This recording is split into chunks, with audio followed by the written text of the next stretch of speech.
Gucci Man when he was up here back when they had the Blueprint. Remember when the Blueprint was up Yeah. here? He did a show up here, and one of our guys ended up getting in his ear, hollering at him. Next thing you know, he's down in Fostoria with us recording. For real? And yeah, recorded a song with us down on Gucci Star, Man? yep, on Star Avenue. Was that when he was first coming up? Or he was Shit, already big? that was he was already big. That was, Like you yeah, guys? we went up as a group. I'm pretty sure we all went, but not all of us stayed. Joe Angelo and myself did because we was talking to I think it was one of the A&Rs for Knockout Records, which would have been Ray J and Brandy at the time. Yeah, yeah. And then when we showed him, we had a song with Gucci. He said, "Wait a minute, y'all got a song with Gucci already? Yeah. Oh, man, you don't need this. You know, Yeah. what you doing here? Right? We're just checking out. We just wanted to stay on top of things. Yeah, You yeah, know what yeah. I mean? Keep up with what was going on out here. Back when Psychosis was still alive, I mean, we even did shows around that time. I think the biggest one we did here in Toledo was when Trina. I think Trina was the headliner, but Jadakiss was there. CeeLo Green. We got to kick it with G Unit at their pinnacle when they Yeah, was yeah. like 2000 in between 2004 2005 if I'm not mistaken. Yeah. Back when they was shooting, before the gang truces, homies, Crips, and Deuces, the 93 boom vests. They knew who would do it best, put me through the truest test, as if they knew I'd be the one who'd be the one to do it next. Scriptures with the fluid text, schooling with the tools I'm blessed, doing what others pursued but wasn't doing yet, seducing bunny types on my tip without screwing them. The truth is what I write for my peace, it's nothing new. And welcome back to Yogi Show, where the mission is I have faith, I show love to my guests, and together we give hope to whoever's watching. Today I have the privilege and the honor to sit down with Juan DeLaRosa. What's up, my brother? Yeah. All right, so let me explain. Okay, so I had on Just Marie, Right. and you grew up with her brothers and all that. Her oldest brother's my Yeah, best and friend. you have been following me for a while on Facebook. A couple years. Yeah, I've seen you always like writing stuff, and then one day you just like seen me. And tell me about how did we run into each other? It's crazy because I was just actually going to because I live in the South End, so San Mhm. Marcos is right up the block. Okay, yeah, And I was like, man, I'm gonna go grab me something to eat, yeah, margarita, something, whatever. And I'm talking to my guy in LA, and it's crazy because I just been talking about the interview you did with Sis, yeah, yeah. and he was like, man, I have to check that out. So I sent him the link, and he was like, I don't know what we was in discussion about, but I looked over my shoulder and I seen you walking in, and I'm just like, I was like, hey man, I said, hey man, I gotta get off the phone, man. I said, I don't believe in coincidences. He was like, yep. He didn't even question me. Yeah. He just go do what you gotta do, bro. So Yeah. hung up with him That's dope. and came in there looking for you. Yeah, yeah. And then we sat down and we chilled for a little bit. Yeah. We had a drink. I ate some tacos, yeah. and then I was like, "Hey, you want to go see my studio?" Because you was interested. Yeah, And for that's sure. the thing. A lot of people they mess with me, but they're not interested in this. Right. But I felt the interest, so I was Yeah. like, let's go check it out. I mean, I've interacted with you over the years just because I've always been, I like what you're doing. Yeah, I can tell you're trying to do good things in the community, and I'm Yeah. I'm a good supporter of that. You know yeah, what I mean? yeah, man, that was cool. So it was like once I seen who you were, like your heart. I was like, come on, let's go, because I wanted to show you. Because Yeah.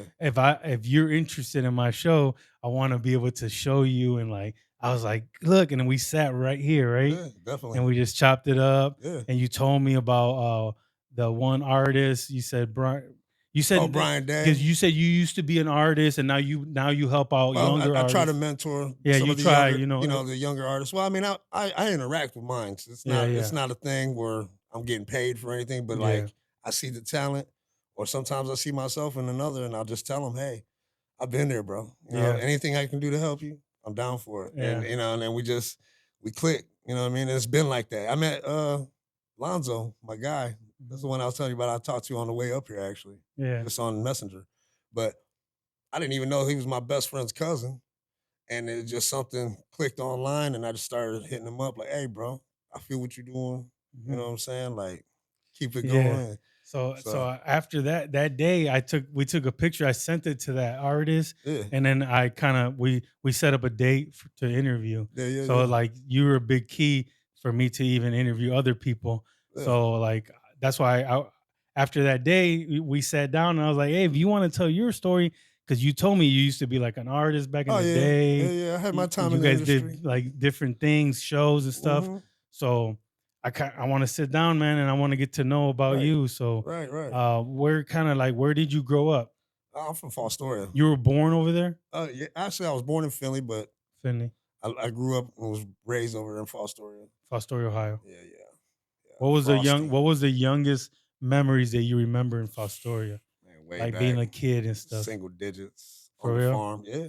On a farm? Like what'd you guys do? What did your Uh, parents do? Well, my mom and dad, I mean, they were both working. My dad worked at the Lima tank plant. First, it was Chrysler because Chrysler used to be in Fostoria until they shut it down Okay. in the late '80s. Mom worked at Finley Industries, so she was a sewer, you know. Mhm. But my dad, he was always a farming guy. You know, he Mhm. raised pit bulls. The boy had gyos, like he had the Mm. fighting chickens. Yeah. You know what I'm saying? Horses, whatever you could think of, you know. They could used to call the place the pit farm because anybody who come out there would want to get a dog Okay. from us and stuff. So it was like the breeders, like how people like the breed Breeders' now. Cup. You know how people breed pit Well, bulls all over and stuff. We was doing that Way long way time back. ago. Yeah, long time. I think my dad was probably one of the first ones, and I'm not even making this up when I say that. And anybody that knows my dad, bless you, will tell you. Excuse me. I think dad was one of the first ones to bring pit bulls up from Mm. Texas, like in the mid late 50s up here. Oh, for real? Yeah. A lot of people wasn't really hip to them dogs back then. You know, Mm. you can see they could say they was. You Yeah. got the rascals. You know, their dog. That was a pit bull, but people didn't recognize it as that back in the day. Oh yeah. You know what I'm saying? Oh yeah, from that movie, The Rascals. Yeah. But the original one. You Yeah, know what I'm yeah. saying? So there's always been pit bulls or bull terriers like the Spuds McKenzies, which is, you know, they crossed and bred them to make a pit bull terrier and Mhm. stuff. So did you have to like pick up after the animals, clean Man, up, I all was that? cleaning. Can I say this? Shit. Yeah. you You can say whatever you But want. I mean, This YouTube. I was, you know, that's what Dad had us on. You know, he had Angora goats, and we had dogs of all kinds. We Mhm. didn't just have pit bulls, but we'd have like the little ankle biters. You know, my dad always had one around. Like a little But- Chihuahuas Well, and stuff. yeah, a little mixed Not like breed, those, little but- mutt. You know what I'm Yeah, saying? yeah. But they'd be like the smartest ones. Yeah. So he'd send them to go like herd the goats and go get the goats peanuts. and the little ones are the toughest ones They are. too. They're like, Yeah. "Arr, Man, we had arr." a dog this big be hanging from a goat this tall, dangling from his neck. You know what I'm saying? And, Yeah. But yeah, if you was ever hip to the pit farm, which I'm telling you, there's quite a few people are, they'll tell you. So you was raised like with hard working Yeah. mentality. Oh You yeah, weren't, dad bust his ass. It wasn't laying around. He tell me all day, you know, man who don't break his back Yeah. ain't earning his money and stuff. And how many brothers and sisters do you have? Like a bunch or no? Yeah, I got a bunch, Yeah. but I wasn't raised around any of them. Oh no. Now, I'm the only one between my mom and my dad. My Okay. dad was married twice prior to my mom, had kids down in Texas, Okay. which I haven't even met all of them still to this day. Mm. You know what I mean? Oh wow. And then my mom was married one time prior to my dad, and she had 3 kids. Okay. So, but them was the ones that was closest to me because they was up here, up north in Ohio. Yeah. But the other ones I didn't meet till later on. Until I had Oh, already okay. gotten into some shit, went to jail. Mom was, hey, we're gonna go meet the family down in Texas. You know, so all right. It's time to go meet the family. I gotta Yeah. get away. yeah, pretty much. Yeah. But So tell me about your youth. oh man, I can't say it wasn't fun at times. Yeah. The you know, we grew up in the era. The '80s was great. You know, everybody ride bikes. We was that generation that, you know, you leave, we'd be 10 miles away, wouldn't nobody even know, care, just be home Nobody. before the lights hit, you know, and all that Yeah. stuff. Like that's our generation, Gen X.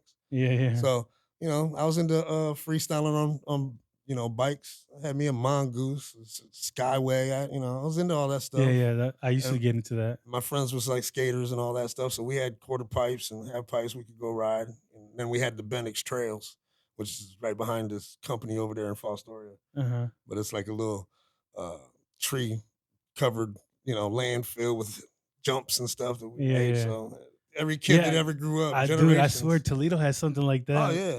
And then we used to take our BMX bikes. Yeah. And they what was them things? The pegs. Oh yeah. Remember the So you pegs? could do all your little Your boy tricks would and be stuff. like somebody would be riding with us and stuff. Because Yeah. like there's always that one guy that didn't have a bike. Yeah. He wanted to True.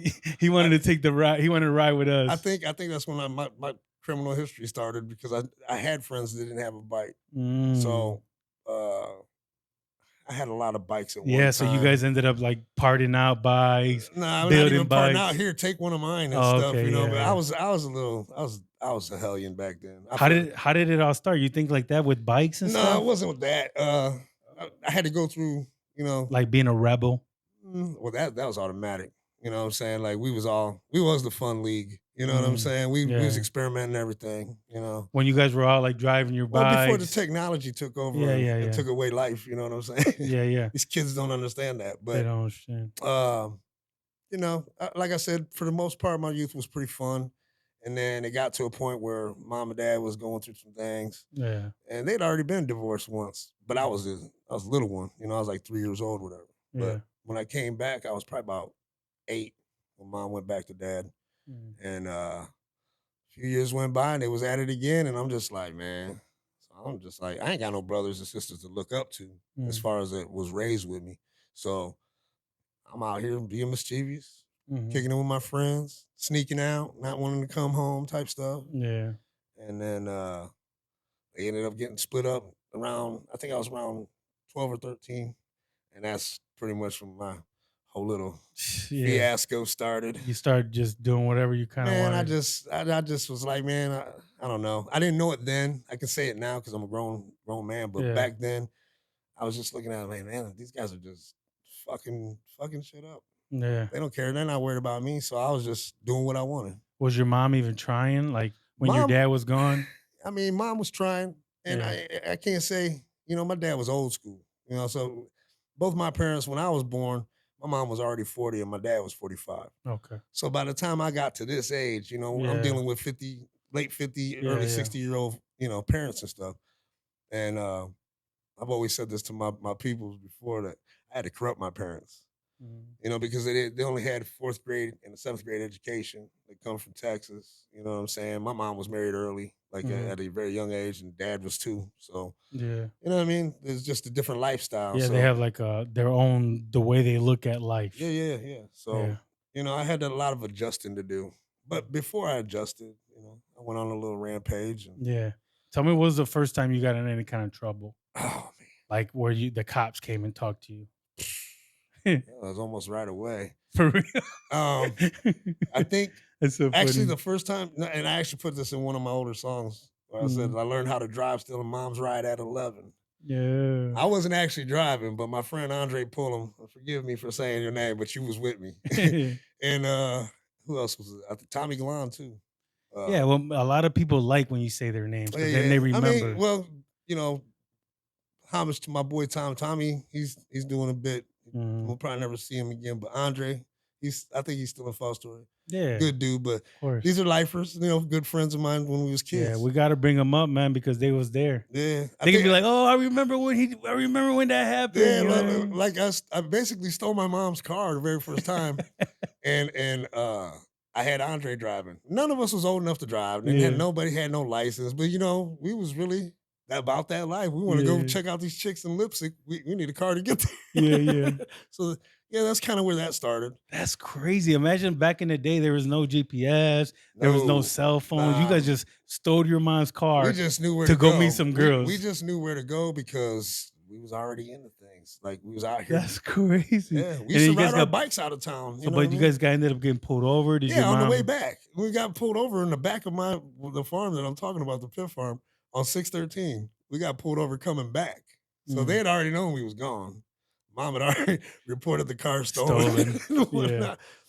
But yeah, I mean, You didn't get in big trouble for that one? Nah, they didn't get in big trouble for it. I No. did. That's my first little. Oh, you did? Oh yeah, mom's like, he's got to learn something from this. So Did you have to go to jail for I went to JDC in BG for the first time. for how long? I think it was like Couple days. like a weekend. The first scare. Yeah. It didn't scare me. It didn't scare No, you? not like that. So because I don't know, I know what it was like, what it became as far Yeah. as the judicial system in Yeah. jail.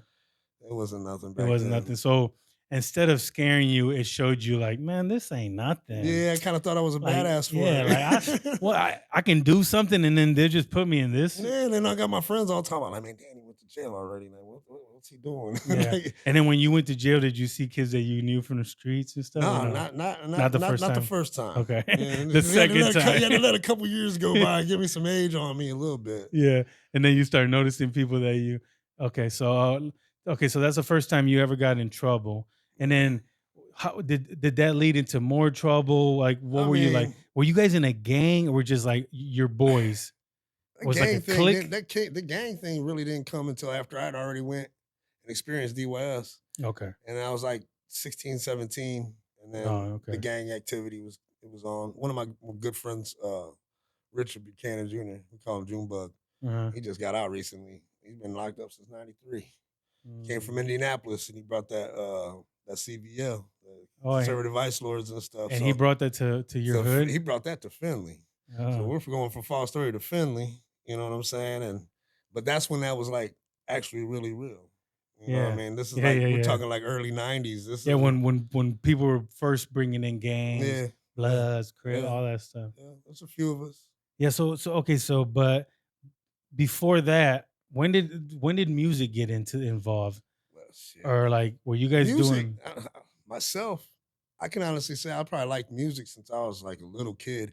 I used to beat on my mom and dad's we call their suitcases. I'd Mhm, set them up like a drum set and just beat on them and shit, listening to music. So mhm. then my dad actually started getting me a drum set every Christmas because I beat the shit out of that one. And then so Okay. next year I need another one, Dad. You know, Okay, yeah. so that was my introduction. Was I wanted to play drums, and then by the time I got into school, Mom had already got me into music class. And you want to drums? You want to take some drum lessons? Yeah, I want to take some Okay. drum lessons. So Okay. so So I very young, very young. your dad put an instrument in front of you. That and the fact that we was always at this old school Mexican club called the El Tenampa Oh, in okay. Fostoria. Yeah, It yeah. was well known back, especially in the '80s. The guy that I actually used to roadie for, he was running the club. That was Ed Galan Senior. Okay, so music was part of your life ever since you was Oh yeah, little. yeah. We was breakdancing. We was little kids. All the neighborhood kids would get together. Yeah. We started having the little dance offs and all that stuff. Okay, yeah, and that's when hip hop first hit the First scene. exploded. Yeah, How like what years are these? What years are we talking? shoot. Just to get people If we go to kind of like Tanampa days, I say anywhere in between like 81 to like 84, yeah. 85. So this is first like This is pre hip hop because we was yeah, listening to, like the funk and all that stuff was already yeah, coming out, which the West Coast has to give us props for that because they got their whole sound from the yeah, yeah, Midwest, you know what I yeah, mean? yeah. But yeah, since as far back as then. So yeah, you started like first when the music started changing. Yeah. That's when you guys were like just growing up. Yeah, we was going through the trends. So Like, that's even before NWA, before Oh yeah, I remember Snoop where I was Dogg. when all that. when that F the Police came Yeah. out. I remember where I was at. I was with my cousins, a couple of their friends, and we was riding back in the country, drinking beers and stuff. And I Mhm. was too young to be with them, but I was always the young one with the older heads. You know what I'm saying? And I remember they played that shit, and I just remember that glaring out of the 6x9s in the back seat. I'm like, what is this? Yeah, Like and you're like a the fuck the teenager already. police? No, shit. I mean, I think I might have been 12 or 13 Yeah, yeah, when we're like talking. very like kind of Yeah, young. yeah. Because that came out in '88, so by '87, a little bit before that, right before that, and then Okay. that came out. So yeah. All right, so tell me some more stories. Like, how did you get involved with all the music and stuff? Because you got a drum set. Okay. Well, the music thing is just the friends that I was affiliated with. Like, Okay. okay, the Galans, and I give them a lot of credit for a lot of my growth into the music later on because I roadied with them for a long time. Like their son was one of my best friends at the time, Mhm. and we was in the breakdancing crew, and we ended up doing things with the Tejano group, which is what I told you about earlier about Yeah. if you knew who Nuevo Dia was, with Nelda Valle and Tony Avila.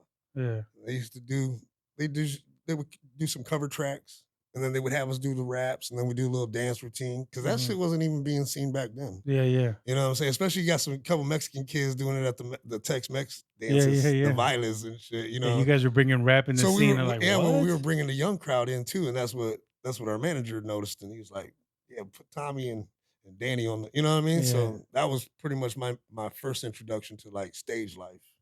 You know what I'm saying? And I'd always been around live instrumentation and musicians, Uh-huh. drummers, guitarists, bass Okay. guitarists, lead singers. Like, So they put you right on the stage, and then yeah, they're like, okay, and then yeah, we were just the road it help. was just you two of you guys. Yeah. Because his dad was the one that was basically the manager of the group, and then his son was doing all the sound. And you already had your rap. You guys did your own thing, or Yeah, did they tell you what to rap? Nah, No? we wrote our own stuff. Yeah. Like That's cool. we changed it, even if it was a cover tune. Like I think the one they always wanted us to do that damn what is it? You Gotta Live and Learn song, like commercial track back in the day. You got to live and learn. Like, no, man, we ain't singing that, man. We put some more real lyrics on it, and then it changed, but they knew the beat. So then they were just kind of like, oh, damn, these guys are doing a dance routine too. What's going on over here? Let's go check these guys out. So we'd get a little bit of attention from that stuff. Yeah, is that around the same time as like in the 80s where everybody had money, drugs, nice cars? It was way different back then. So you guys were like around all that. Were you part of that? Were you around that? I mean, yeah. I mean, this is where we came from, all of us. I don't want to say that all of our dads was into things, but if they wasn't, then their friends was, or their brother, or their friends wasn't. It was their brother's friend. Like, you know what I'm saying? So we seen it. We was exposed to it at an early age. It's only so much you can hide from curious minds. Yeah, and everybody had like nice cars. Well, yeah, I mean, pretty much. I mean, my dad he was into trucks, and he had a nice little ride here and there. He was always taking care of mom's cars. He didn't care about himself. My dad was a working man. Period. Yeah. And then when he wasn't working, he was at the farm working. Yeah, but I'm saying like the dope dealers, like the people like the ones that those all the guys that used to come and try to buy my dad's chickens or our dogs. Yeah, okay, yeah. You know what I'm saying? So that I learned like a lot from seeing that come to my house too. You know what I mean? So they would come and buy a PitBull. Or they would try for protection. I saw dad. Well, dad would tell me, he said, you got to watch who you sell your dogs to. Like, a lot of these guys, they want to fight them. We don't fight our dogs. I said, I know. So your dad had morals and standards. Oh yeah. Now the chickens, don't get me wrong, it was a whole different kit and caboodle. He never saw nothing wrong with that because he was raised around it himself. My grandpa, Cleto, that's how he raised him. Yeah, like the guiles, fighting guiles. Yeah. And then dad would have, and imagine this is pre-internet. There wasn't none of this shit. But he'd have people coming from Arizona, Kentucky, Mexico, like, how you find out about my dad's chickens? Yeah. And come up here, and then they're coming up here buying like 5-6 chickens at a time. Well, that means that your dad had a very good bloodlines. Yeah. Yeah. That means that through the grapevine they heard about it. Yeah. It's just like when people have like the certain dog that everybody wants, and like a pit, like a real rare breed or something. Yeah, definitely. Yeah, I got one from my dude up here. That's the one I got tattooed right here. Uno. Yeah. So what I was saying, because when I was growing up around the 80s, you seen all the drug dealers. That's when rap first come in. Yeah. So did you guys rap that kind of stuff eventually? Like, oh yeah, definitely. I mean, you're gonna rap about what you're going through, what you actually living. Yeah. Like I think I told you this earlier in earlier conversation. There's people out here that rap about things that they see. It's not things that they do. Yeah. You know what I mean? Yeah. And I'm not saying there ain't some real rappers, okay, but I'm just a real one who knows how to rap. Yeah. So there's a big difference. The discrepancy, you gotta, hey man, you know what I mean? I know some great rappers, you know what I mean? But what you talking? Is it real? Are you making a fantasy up or what? Yeah. I don't talk about nothing. You'll never hear me put out anything in my past or future or anything I do music-wise that I'm not doing, done, or plan on doing. Yeah. It doesn't make no sense. I listened to a few of your songs last time we talked. You sent me the songs. Oh yeah, and they're dope. They're fire songs. I even asked you. I know. I even asked you, like, why don't you put this out? And you said, I don't know. It's just in the vault. Yeah. I feel like I was telling you about. I even told my boy this, Joe Angelo, a long time ago. My passion. I lost my passion. You kill the fun when you're trying to do things and you're trying to be all, business organized, but nobody's organized. And it gets hectic. You know what I mean? And the things that we were doing at such young ages, nobody else was out here doing it like that. It wasn't going to New York City and stuff, getting, you can't get into Diddy's club, thank God. You know what I'm saying? We watched Ice-T walk up in there with 2 badass bitches. And I mean, they just let him in. No problem. Yeah. I forget where else we was at. But I think it was Harlem. and we're popping bottles like we're here in Ohio and stuff. Yeah, Like how yeah. we get down, we're popping bottles and shit. And the dude come out of nowhere. He tells my boy True Max from Toledo. He says, man, that nigga can't be doing that stuff in over here. And we were just Yeah. clowning. We're Yeah, having fun. Come having on, man. fun. We're Ohio boys in New York City. You So know what how- I'm saying? Like, But how did it? Okay, so how did it all happen? Tell how me did that? I how mean, did you guys get to New York City? You guys start doing shows. How did you guys even click up? it's crazy how that even happened. Because prior to that, I was locked up, and the other individual that started this with me Mhm. was we were in and out of jail. Me and my boy Jeremy, we ended up going to the studio. He's like, "Come on, let's go to the studio." And we put like these 8 tracks together. I think I was like 99, Mhm. if I'm not mistaken. And that was the first buzz anybody ever heard of. Oh, damn, these guys got in the studio. And that was the studio we went to in Findlay. Yeah, I told yeah. you about Flag City Music. Yeah, who's the owner? Greg Krause. Okay. Yeah. He was the drummer for my former producer's group, Another Nature. Uh-huh. Mick Myers. Oh yeah. Yeah. Which that's Sabian's dad, that Yeah, Jess yeah. Marie's producer. Yeah, So it's kind of like generation It's just kind of crazy. You guys are all like, Yeah, but we it's like life is full circle. right. It comes full circle, definitely. Yeah. And if it's worth it, you want to see it going. Yeah. Just keep it going. Just So you guys linked up in the studio. You already knew all these guys from the streets. man, and- that's what it was. We was all prison. just homies. Now this is before prison life. Okay, you guys were The homies? first stint. Okay, yeah. But you know what I'm saying? Like, yeah, we all grew up around each other.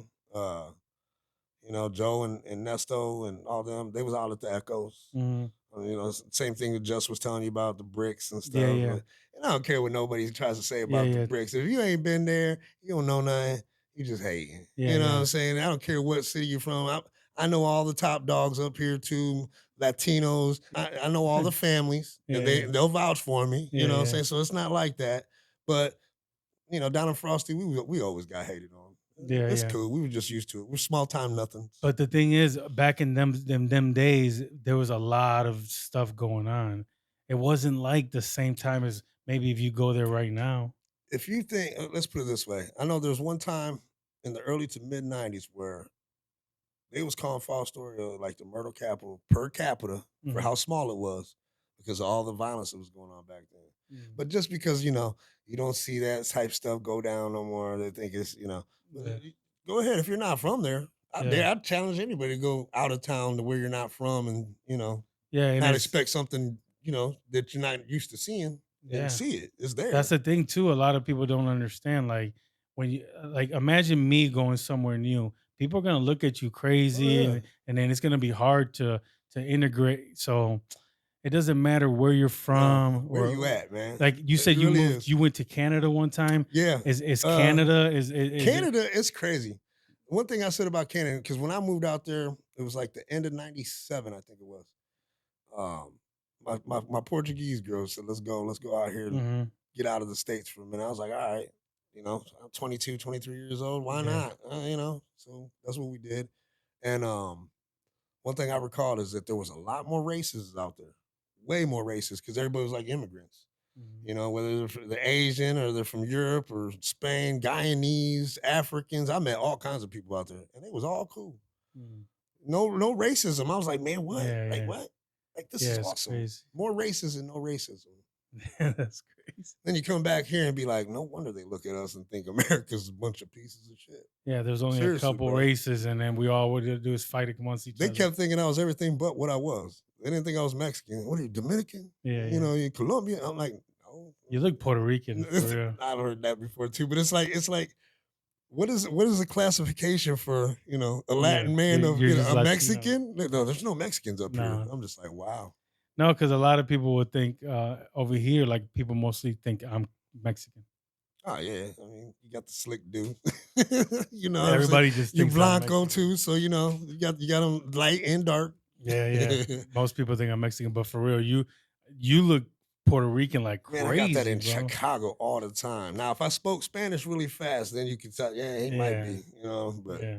no, full blood Mexican. All right, so tell me the story about how did you guys end up in New York and all that kind of stuff? Because that's what I want to know. How did you guys end up getting like? It was, you know what? That was such a fast Because paced Just time. Marie said that you guys were getting picked up in limos, and you guys were going to like out of Half the time we wasn't even getting picked up in the limos. We was going and renting the limos. Okay. And just, you know what I'm saying? Like Joe was a big proponent of that. Like, man, we gotta fit the part. We ain't just in this to make, this ain't just an image. Mm-hmm. So that's how we really lived before we ever even did music. We was already like, let's get a limo, go out of town, kick it, hit the strip club, blah, blah, blah. Okay. You know what I'm saying? So that wasn't nothing new to us. But when we ended up in New York, basically, I think that was a Jeremy Phillips hookup. I can't even deny that. I'm pretty sure because he was the one that, he made the connections, whatnot. Kid Cole, that's I don't know how much you know about the production, but like Kid Cole was the one that was behind Bloodline Records for DMX. So like the song "Slipping," Yeah. I'm slipping and falling, I Yeah. can't get Yeah. up.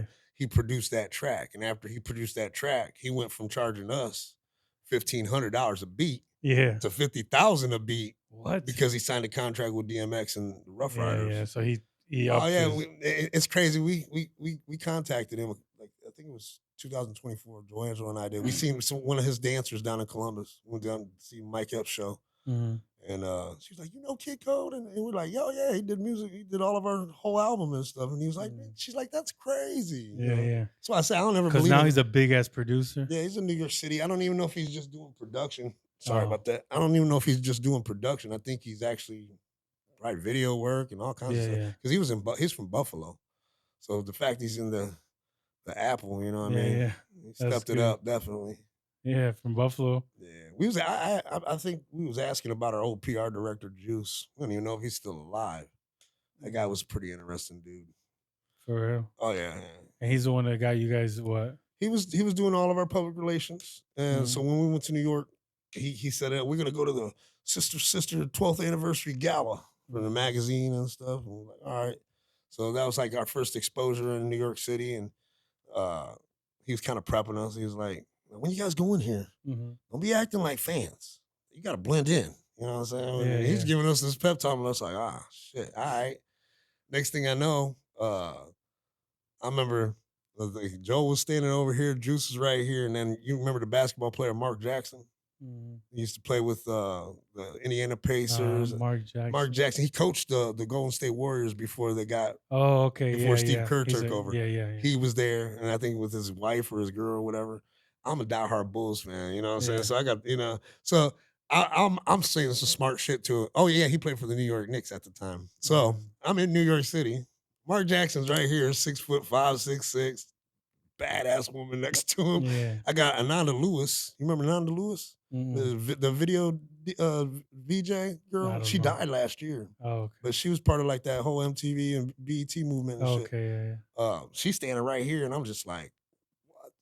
I'm tripping because I've never smelled elegance like that. You know what I'm Yeah. saying? I'm just like, damn, that's Ananda Lewis. and Yeah, shit. because dude told you not to act like a fan. Right, so and I'm then over now here you're like- blending in. Now I'm talking shit to Mark Jackson, an NBA player, and I'm just like, man, you need to get you a ring. And Joe's over there like, he's laughing at me like, damn. Yes. Our boy Lamar, that boy, he just went and grabbed the mic and started singing. Next thing you know, he got all these underground producers or managers, wannabes. They're throwing cards at him like. Okay, like holler at me, holler Yeah. at me. But about 5 minutes prior to that, the singer Joe, he was right there, and Lamar's crazy.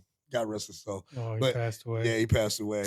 But the boy had a voice that was like an angel. I mean, I'm not even exaggerating. And he when I was say part it. of your guys' crew? He was definitely part of the crew. What was your guys' crew's name? They used to call us the Warlord family, but it wasn't like really a group. When we did this, it was kind of just a joint venture. So you guys were all like individual rappers? Yeah, like And you then got you guys- singers, you got rappers, you got, what I'm Okay. saying? And then the fact that we were multicultural was really messing up the game. You had the Mexicans, the brothers, and everybody together, you know what I'm saying? The people weren't used to seeing that.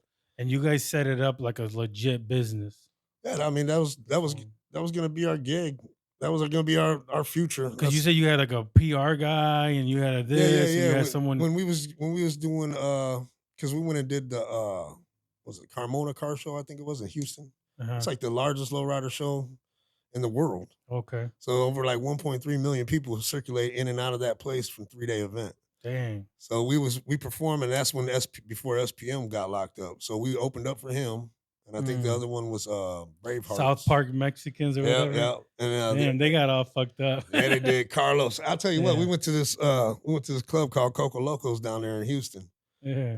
And probably should have saved this one for Joe, but we went down there and they was not feeling. They weren't even calling him SPM, South Park, nothing. They were, Carlos. They're calling him by first name. Like, he don't get no record. He don't get no play around here. We're just like, oh shit. And this is where the after party's at.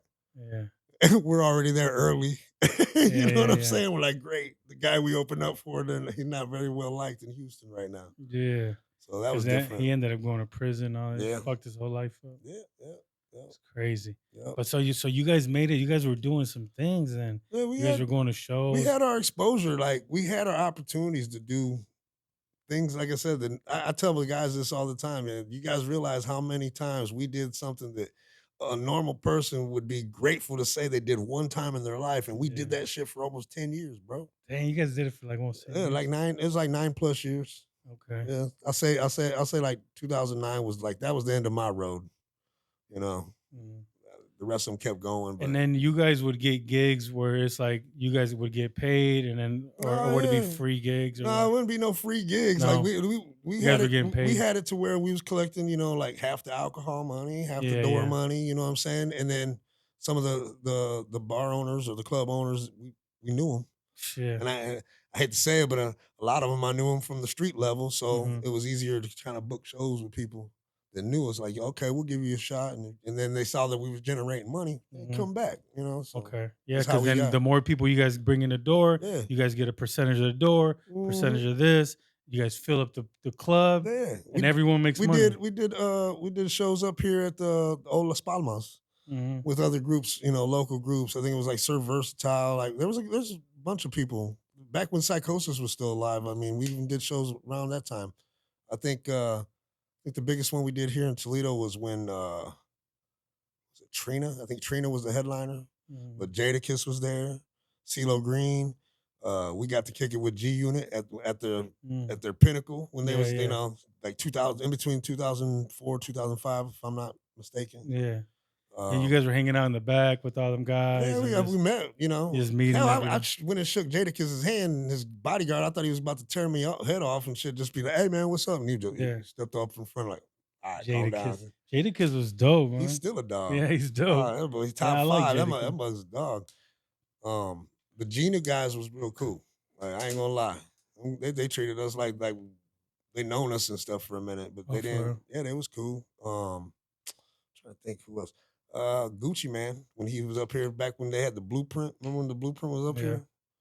He did a show up here, and one of our guys ended up getting in his ear, hollering at him. Next thing you know, he down in Fostoria with us recording. For real? Recorded a song with us down in Gucci Man? Yeah, in Star Avenue. Was that when he was first coming up? Or he was already big? He was already big. That was actually, I think, if I'm not mistaken, I could be wrong, but I'm pretty sure it was like a month after he got released. Damn. After he shot them 2 dudes with Jeezy and stuff. Yeah. And he was telling us about it. And he was cool. And, that's how people get judged by the looks and all that. But, I don't think a lot of people know that he was going to college to like, what was it, like biophysicist or some shit like that. Okay, yeah. And we were just like, what? Well, man, how did you become the retarded rapper? You know what I'm saying? And he told us, he's like, yo, dog, this is easy. It's just easy. Yeah. I put bars together. I'm just like, damn. He was dropping game on us right then. He was only like 24 at the time. Dang. And you guys were older than him, huh? At the time. Yeah, I was for sure. Yeah. Dang. All right. So where did you guys go after? Like, you guys were doing all these shows.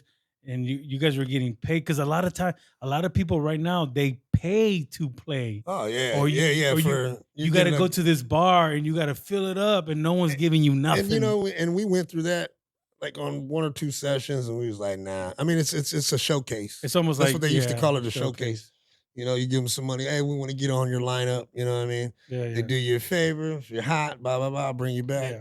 But that's kind of like a stepping stone. Yeah. So eventually we broke off that. Like I said, I think we did that maybe one or 2 different times. Like, we're paying to, nah, you know what I mean? But it just kind of gets your feet wet, and then yeah. local, like a lot of local people do that just to get stage Oh presence and yeah, all that. yeah, for sure. You got to you got to put your work in. You know what Yeah. I mean? Just a grind. I don't care what nobody says. If you ever been on stage, it's hot, it's heated.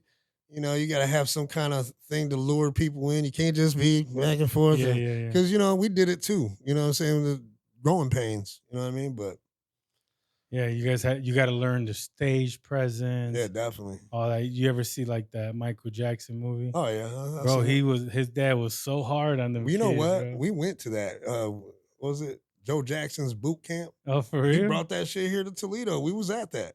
Oh yeah, you guys went like a group, like you guys. Yeah, we went up as a group. I'm pretty sure we all went, but not all of us stayed. Joe Angelo and myself did Mhm. because we was talking to. I think it was one of the A&Rs for Knockout Records, which would have Mhm. been Ray J and Brandy at the time. Yeah, yeah. And then when we showed him, we had a song with Gucci. He said, "Wait a minute, y'all got a song with Gucci already? Yeah. I mean, you don't need this. You know, Yeah. what you doing here? Man, we're just checking out. You know, we just wanted to stay on top of things. Yeah, You know yeah, what I yeah. mean? Keep up with what was going on out here. Because it was like a talent show that Joe Jackson Yeah, it's had like brought. that's He like was going around all the towns and the yeah. cities And and stuff. tell you what, boy, Joe Jackson lived up to how that was. They portrayed him in the movie. Yeah, yeah. That's kind of soft. Yeah. Hey, so back then there used to be a lot of like they would remember when they went to go find like all the boy bands. Oh, There would be yeah, like talent searches and auditions, stuff. talent Yeah, searches. yeah. And did you guys, besides that Joe Jackson thing, Nah, you we did. I guys ever get swear. in any of that I'll stuff? tell you what. It's kind of funny how everything happened. It went like a lot of us was in and out of jail at the time. Mm. Next thing I know, we're meeting at Miss Mona's house, which is Joanne's and Just Marie and them's mama's house. Mhm. And all of us is there. And next thing you know, I forget. I think I was on probation at the time. Okay, these guys took off. Okay, that's what it was. A few of them had taken off to New York already. Joe had went with Jeremy and Nesto, and I think there's a few of them that already went out to do portions of the album. Mhm. I wasn't able to go because I'm on probation. I'm not even supposed to leave the county, Yeah. let alone you want me to go to New York City and stuff. Yeah. But you know, it's funny how your friends have a way to persuade you by like, I mean, you're a bitch if you don't Yeah, go. yeah. I'm just like, oh man, I ain't no Like, bitch. you're Like, gonna listen fuck. to that parole officer? Like, damn. Yeah, I mean, I'm only gonna go do my time, if I get caught. I went. But it was cool because my dude Arnold, he said, man, if Gynx don't go, and we ain't none of us going back. I'm just like, damn, my dog's really about that shit. I'm like, all right, man. But you win. They motivated me. I went. You didn't get in no trouble or nothing. Man, You made it back.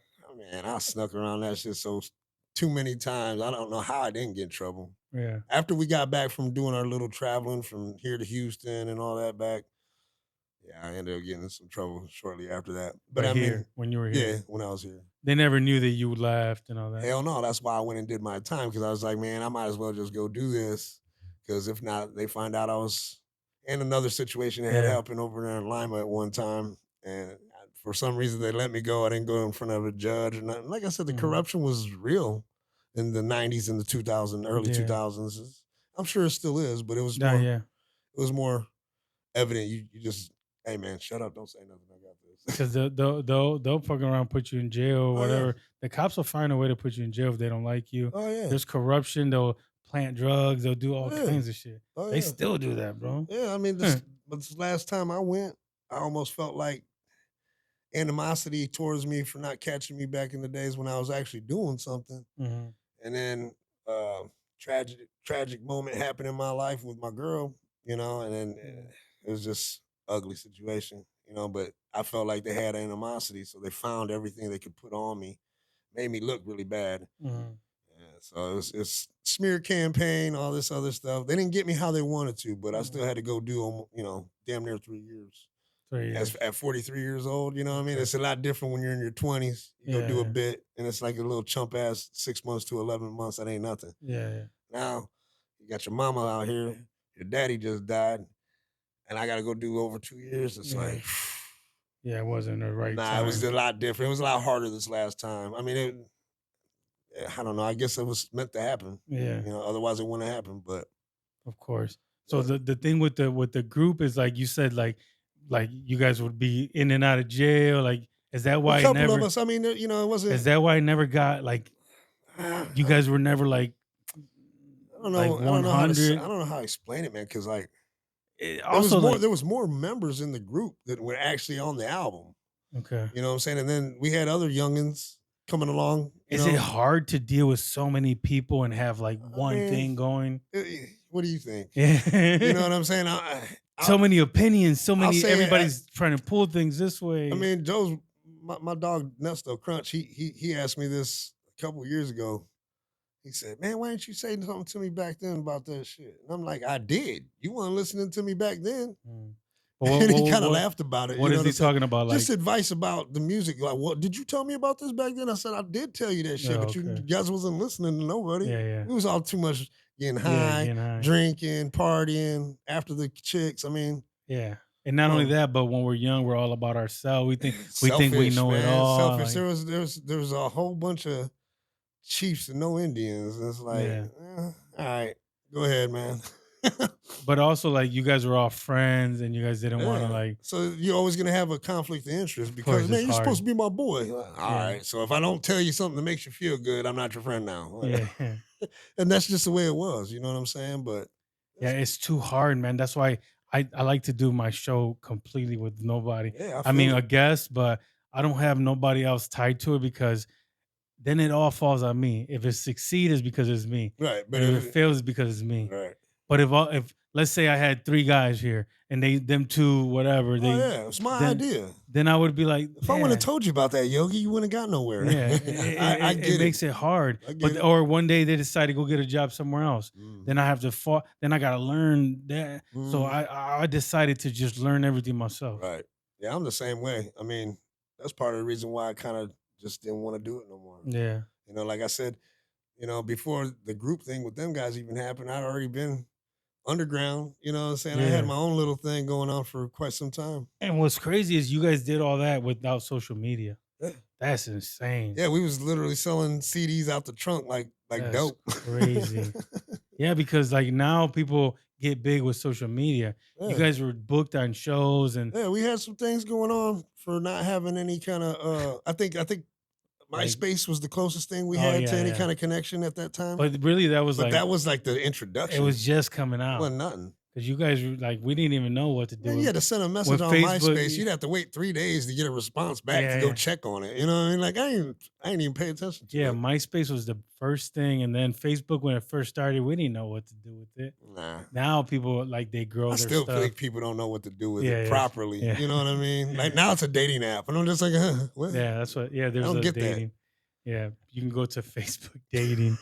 A lot of people use it dating. That's true. A lot of people use it for marketing too, for Facebook Marketplace. Yeah. It's like it turned into a whole different thing. But back then, it was so hard to get the traction going. Right. Because even though you guys were some of the first people doing this, like locally around here, right? Yeah. Like when you guys first started rapping, who was doing it in Toledo? Do you guys remember? As far as I can remember, in Toledo, Ray Stone was like the first. Ray Stone. Joint Mob, which Earl, True Mac, Ed, he was with the Joint Mob. And that's like, that's like Endo. Like this is super back in the day. Yeah. But they was, I think True Mac was like 15 or 16 when he wrote the whole album for the Joint Mob. You talk about Joint Mob in Toledo, people be like, oh yeah, the Joint Mob. Yeah. And Yeah, is that so back then was it like, do you remember Jay Bird and all them? Yeah, Jay Bird. I still talk to Jay Bird and Dave. Saint Dave. Yeah. Was that right around the same time, or were you guys before? It was a little bit after. I mean, you know what I'm saying? Like, see, you got to realize when we're talking about this music thing, I'm going through like 3 different sections. Yeah. My time, the group's time, and then the group's time is right around when we was doing things with like Jay Bird and St. Dave. They had the triple threat going on and stuff. Yeah, triple threat. And then we had a mutual friend in Fabian, you know what I'm saying? He does Fabian music and stuff. So, yeah. Yeah, because because I was thinking I used to go to Jay Bird and St. Dave's Mm, shows. My cousin Carlos okay. would help them every once in a while, sponsor Right, something, right, right. and then they would get Like like, street yeah, team. remember Club Yeah, 128 yeah, over there on Main yeah, Street, yeah. and they would go in there and do I it. remember all them clubs, 2000, Bijou, like people forget Yeah. all the good times. So back then it wasn't too many people. It was just a few guys from Nah, Toledo, and then you guys were doing it over there. yeah, and like I said, what we've got exposed to, I think who else was doing? Clemmy was up here doing things Mm. too. Young Chuck. Yeah, Young Chuck he's like back in the day, but he's yeah, still yeah, yeah. he's He's still still doing it here. now. Yeah, yeah. Yeah. It's just crazy, man. Um, I know Magic Juan. Magic He always Wand. be talking with Magic Juan was doing it. He was young, like Yeah. young. Like he got time in now, but I'm saying when he first came out, at the same time, like early Yeah. 2000s, and he was young doing that shit. You Yeah. know, and then Stink Bomb was the man. Stink Then but he bomb. kept getting in trouble. You know what I'm Yeah, saying? Like yeah. that dude was a beast, though. I almost did. I remember I wanted to do a song with Psychosis, but he ended up passing away. Did he? Yeah.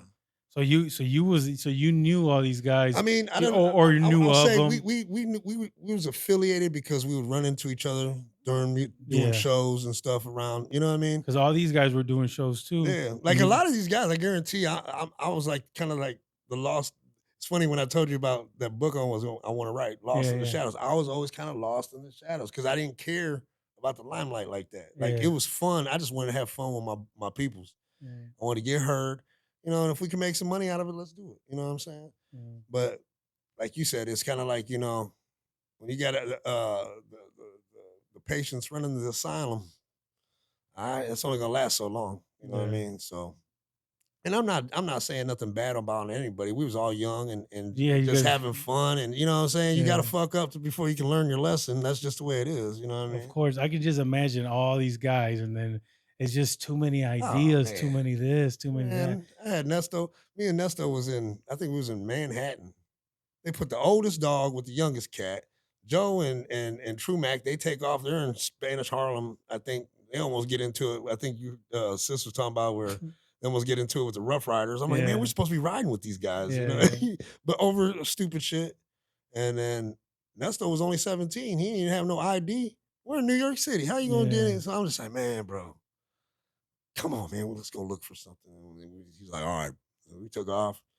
And I don't know. I just had that mentality. We got money in our pockets.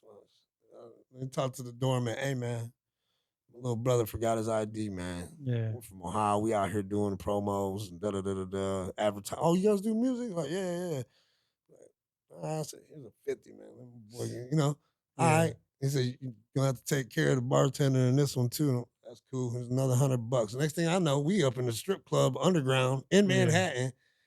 He getting served alcohol. He ain't even old enough to have alcohol. Damn. with the chick on his lap and shit. I'm just like, damn, how long we been here? Like 10 Yeah, minutes. You know what I'm saying? So I mean, we got into shit. You know what yeah, I'm saying? yeah. We was right around. We You stayed at guys the made shit happen. we stayed at the Americana, which is like right around the corner from David Letterman's show. And you Yeah. know what I'm saying?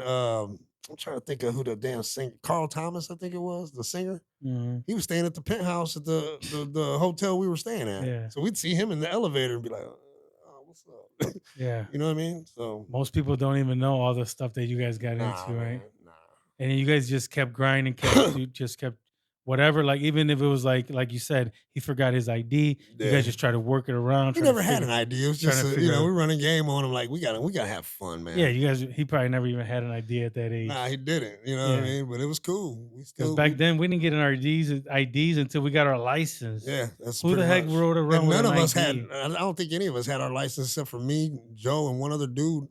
You know what I'm Yeah. saying? Like everybody had their shit suspended. Everybody was in trouble or doing something. And you guys had where was the studio you guys hung out at and all that? Like What in Fostoria? yeah, that was that It studio. was always at Mix. Like Is I that said, the bathroom that's just Marie was that was talking at about? that was at the Echoes. That was Okay. like one of the first ones. Okay. You know, that's probably like a year or two removed from the New York deal. And Jess Marie was a little girl, like Oh, yeah. going in there, Oh, and yeah. then Yeah, she you was guys, cute. you remember her? And Oh stuff? yeah, That's like your little sis, sister. come on, sis been around since a midget. You know what I'm Yeah. saying? Single digits. She was already paying attention. That's why Yeah. she was telling you that stuff. Like, man, I thought we had already made it. Yeah, yeah. Because you guys was pulling up in limos, so I you mean, we guys just had having fun, you though. guys, You know yeah, what I you mean? guys were. you guys were trying to like, do the thing and play the part. Yeah, you And got to promote. You yeah, got to live up to the imagery, because yeah. that's one thing about the music industry. And is Joe Angelo is the one that kind of brainstormed that. Did all Joe you guys have Angelo- like a Jo- part? Well, yeah, we all played a part, definitely, but like Joe was always just the one that was like, I'm really down for this shit. Let's do this. What I got, I'll put in whatever. And he was like the most dedicated one when it comes to the financing. Because it's expensive to live this lifestyle. Of course. And then the studio time, then we gotta record, then we gotta get it mixed, and we gotta get a video shoot, we gotta do this photo shoot. That Like, shit costs, dude. man, we spent ridiculous amount of Bro, money. he was spending stacks probably. Oh man, or all you guys. We didn't were. have no chance. We didn't have no choice. That's the lifestyle. Yeah. So by the time I think I gave it in, I was already 30, 31, and I was tired. I think we did a show down in Finley. We had Trick come down. Somebody came down. I think it was Trick from Detroit. And I announced my retirement right live on stage. I was just that burnt out. And everybody, even my own clique, they're looking at me like, what? Yeah, man. Sorry, man. This is the last one. I'm done. So that was the last show. That was the last show I did. And I think that was like 2008 or 2009. And then what'd you do after that? Shit.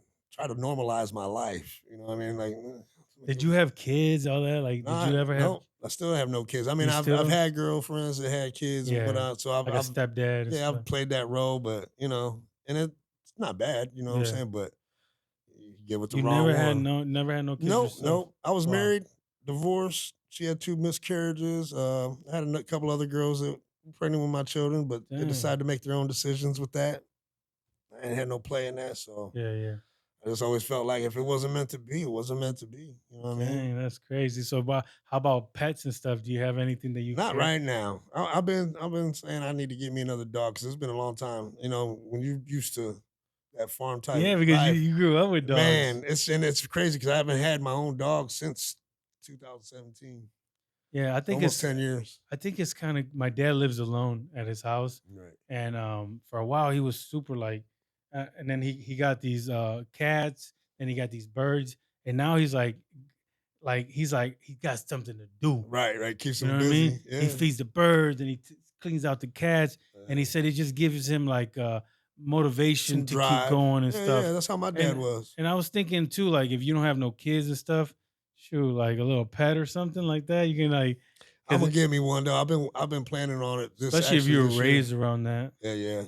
It just has to be the breed. I can't veer away from my bully or my pit bulls. There's a certain dog that you need. I've been around one since I was 1. Yeah, so that's just the way it is. And I just know the breed well. Yeah. So tell me about once like, did you end up going back to prison? And yeah, I went back to prison in 2017. It was an incident with my late fiance. Where she had bought some fake drugs, and let's just say the night before, the guy that she got this shit from, I still don't even remember the dude's name. Some dude from Fremont or whatever. He sold her his Xanax bars, but it was pressed up fatty. So when I found out about it, I was kind of livid. Plus, I used to do the coca and all that back then, you know what I'm saying? And I was just pretty pissed. So I said, you got fake drugs, right? She's like, oh, yeah. And I was just looking at her like, come on,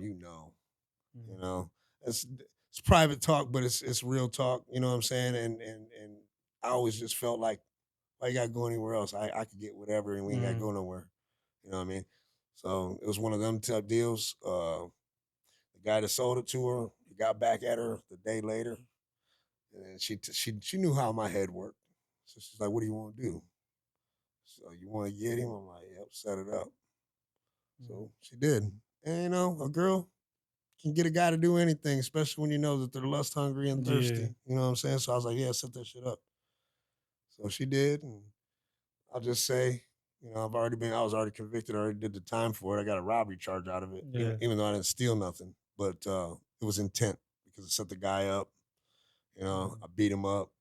He went straight to the cops right from that. I didn't know. So that night, after that incident happened, I'm just like, fuck, we're lucky we got away with this shit. Go home. It was a normal night, whatever. I think I passed out early. I wake up at like 3 o'clock in the morning. And I see my girl, like she just got back, and I'm just like, "The fuck?" Hey, she was grown. She was 26. I don't tell people what they can and can't do, but she was, on that nod and shit, and I'm just like, damn, the fuck. So I laid her down, not thinking nothing of it.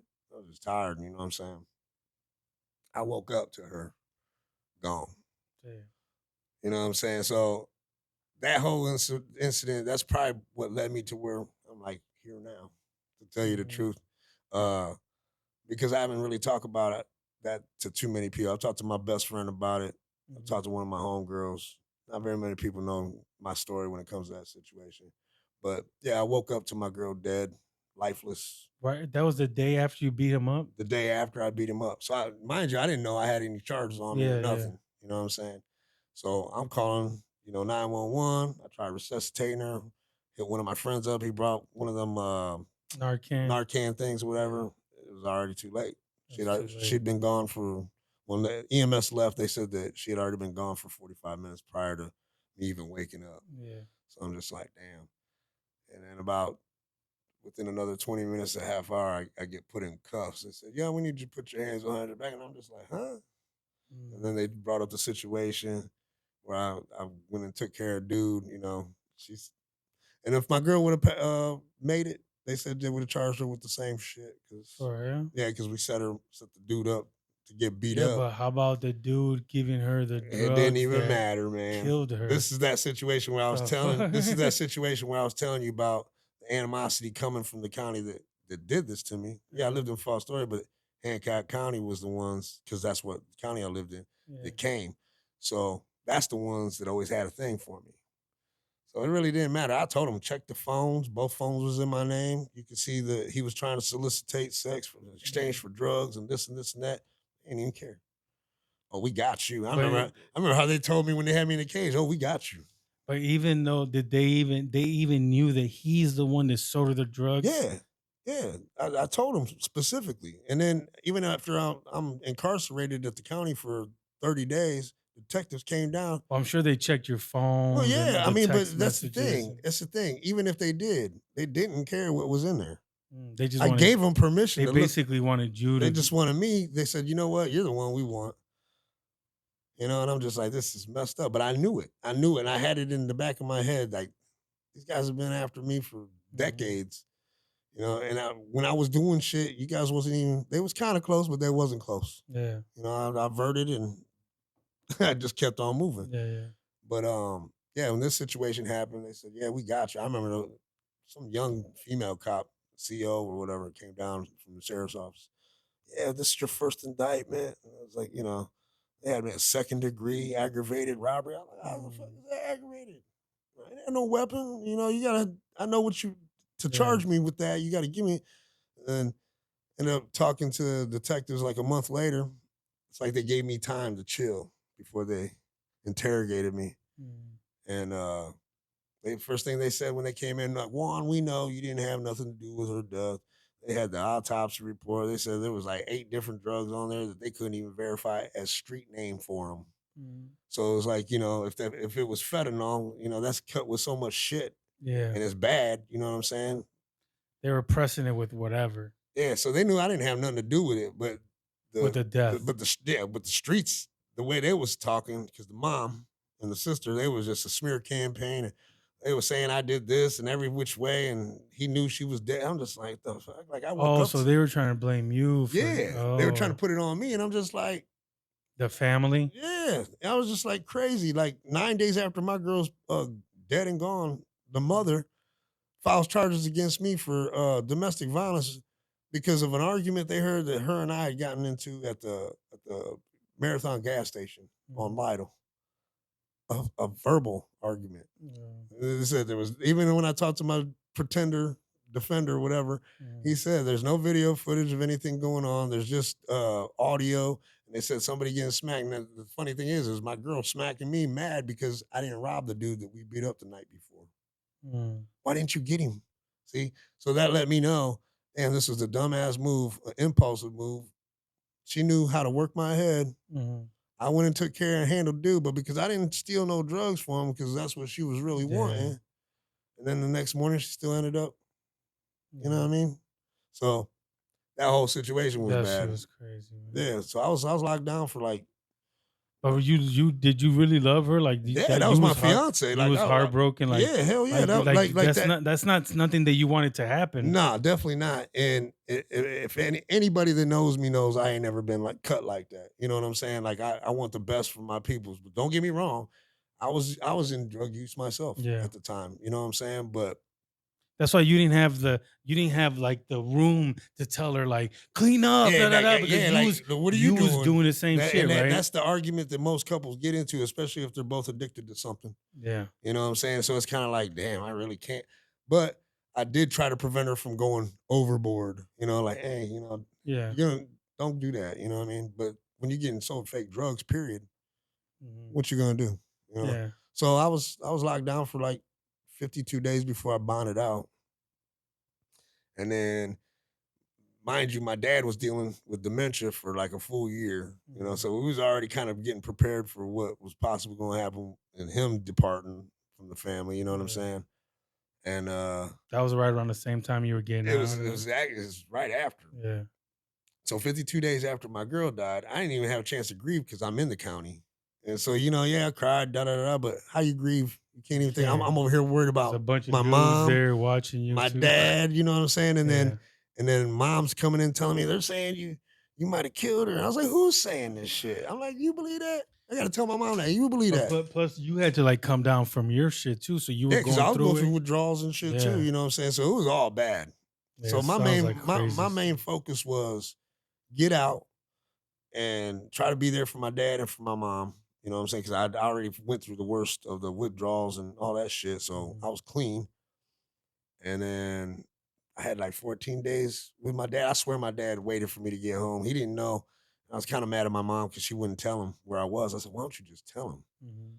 He's got dementia. Let that man know. If he's asking about me, tell Oh, him.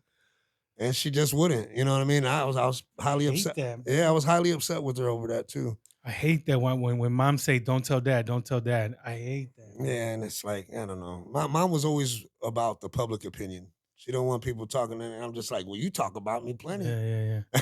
But not only that, but your dad needs to know that Yeah, you're in yeah, you know what I'm jail. saying? So that shit was rough. And then so I had 14 days with him after I got bonded out.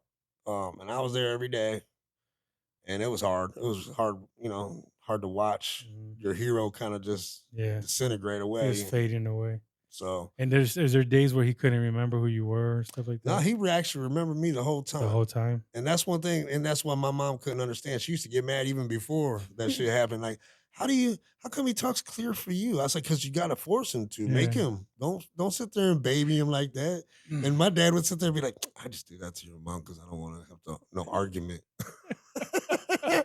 I'll be like, Pops, I love He's you, probably man. like, who are you? My And dad, he's like playing around with her. for real though. Like dad was smart. He's like, I don't want to argue with her.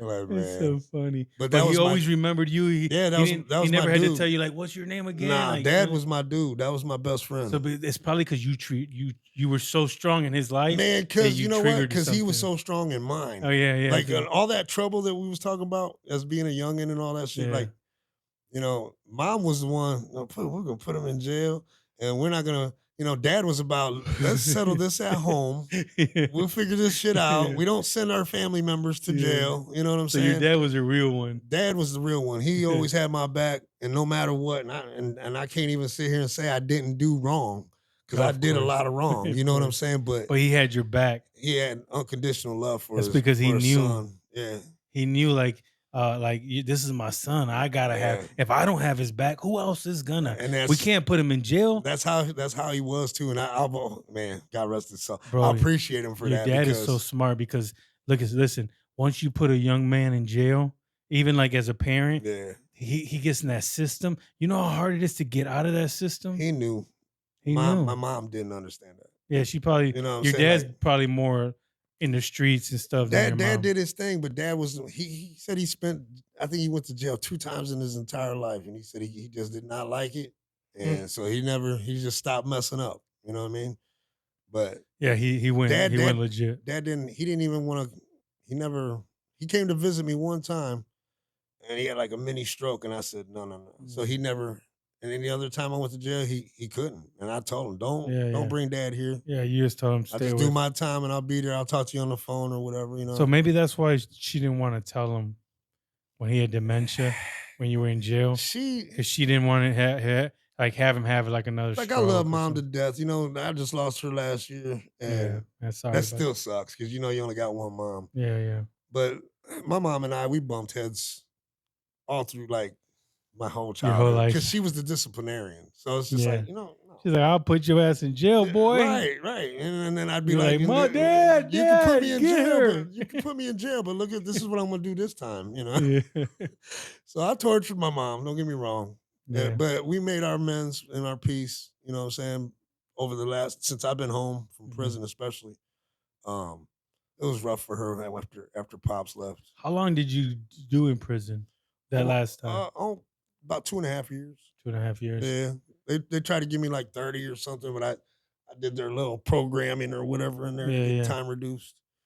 But and then they didn't get you for breaking an entry. What did they get you? They was trying to get me for robbery is what it was. They still convicted me of a robbery charge, but they dropped it from the aggravated, which would have been an F2. Yeah. And I said, well, how the hell do they even have an aggravated, you know, robbery on me if I never had no weapon? Oh, well, the dude said that you acted like you had a gun. I'm like, that's man, his word. I was like, I don't get how you can act like you had a gun. I said, because I beat his ass. I said, if I'd have had the gun, I'd have used the gun. Yeah, like, he would have been pistol whipped. So, you know, that whole story, it was just a smear campaign on me. Everything. I was the bad dude. I was a known drug dealer. I did this. I did that. Blah blah blah blah. And I know how it goes. And then how about did you have money for lawyers and all that, or you had to use? I had money put away for things, but it wasn't planning to be for lawyers or anything. But I had some assets put to the side that I had to give into. You had to fight. I had to tell mom, go get this bondsman. Tell her who to get. Yeah, because buy me out, and then he'd be like, "You gonna take care of me?" And I'm like, "Yeah, as soon as I get out, I'll pay you, man. I promise you." Yeah. And well, that's good. Dude looked out for me though, and he knew my whole situation. He felt bad about the girl, my dad. It's like in less than 6 months' time, I went from losing my girl to losing my dad inside 60 days, just to wait another 4 months to lose my freedom, and then leave mom behind, you know, on her own and shit. So it's kind of like. That shit was rough. Was that hard? Your mom being alone and stuff? Yeah, that was probably rougher for me because I had to worry about her. Yeah. You know what I mean? And she always was the strong one. Would you call home and talk to her? I call her. I keep in contact with her. But most of the time, I mean, the last time we got into real conversation, I was 9 months from getting out of the penitentiary, and she wanted me to sign over power of attorney so she could sell the property. And I'm just like, I'm sitting here like, I don't want to do this. The reason why I had power of attorney is because, you know, so so nobody can sell it underneath you. Yeah, and I was just put in a situation where the property was too big because it was like a farmhouse. Mm-hmm. So basically, you know, mom couldn't maintain the grounds. She couldn't even cut the grass on it because it was too big. You know, and the house was too big. Plus, I know it was probably hurting her. Dad's gone, and that's where all her memories was. You know, and my girl passed away in the house too. So you think, you know. That's why I never went back. Yeah. You know what I mean? But yeah, so I had to do that just for her to sell the house and then so she can downsize. But a lot of people do that, bro. And that's cool. I had no problem with it. But when you got other people involved, like her daughter, which I do not get along with. Notice I said her daughter, not my half sister. Yeah, when you sell a house almost $100,000 cheaper than what it was appraised for when I go in. I almost felt like, damn, did you just do that out of spite? Because you knew that was what dad left me. Yeah. And, you know, neither here nor there. This is just drama. It's just family drama. You know what I'm saying? And what's crazy is because that wasn't even their dad. He was only your dad. No, it was only my dad, but, you know. That was their mom. Yeah. You know, but when you needed help, he was asking my dad for. But also, your dad is the big reason why you had all that, right? Yeah, there's a big reason why mom had anything. That's what I'm saying. You know what I'm saying? So it's like, and I mean, I'm not stupid. I watched since the childhood. My mom never had to buy her car. All she had to do was buy the groceries, pay on a home landline. Now, come on, man, you know that didn't cost much. Yeah. It's pre-technology days. You know what I'm saying? and dad takes care of the Yeah, rest. and she cooked and cleaned. Yeah, and she stuff. did all that good stuff like them, like the moms the do. traditional Yeah, woman yeah. used to do and stuff, and that was great. That's all you needed to do. You know what I mean? Mhm. Dad'll take care of all the finances, and he Yeah. never That's- left us. He never left us stuck. That's for sure. That's what a lot of people don't understand. Yeah. Like, that's why. So they sold the property. You didn't get none of that. Oh, I got some of it. You got some of the money. But what it was is like I said, It was way less than you thought that they it's a should 10 have acre. did. It was a 10-acre farm home. Okay, so you Mhm. know how big 10 acres is, Yeah, just yeah. land. Okay, That's and then you crazy. got a house up on the hill. Anybody that's ever been out to the pit farm say that's a pretty big house. You know what I'm saying? Yeah. And in 2016, I had just had the house appraised because Dad wanted me to do that because I was 1/3 owner. So he said, "Get this house appraised." So they came and did the thing. They told us what needed to be fixed and all that. It needed work, but they still gave us an appraisal of like $180 some thousand. Yeah. So I give over my power of attorney. My mom gives that power of attorney to her daughter. She sells it for 62 grand. What? Man, I was in North Central tripping. I'm talking about, I just told my boy about this shit today. Like, there's 125 inmates on my side of the street listening to me, bitch, like, that's a difference of like 50K. Are you fucking serious? I'm talking to my mom like this and shit. And she's like, well, I had a dude in there. His family, that's what they do is they buy houses, renovate them, and sell them. I could have got at least 90. Yeah. You selling them for 62.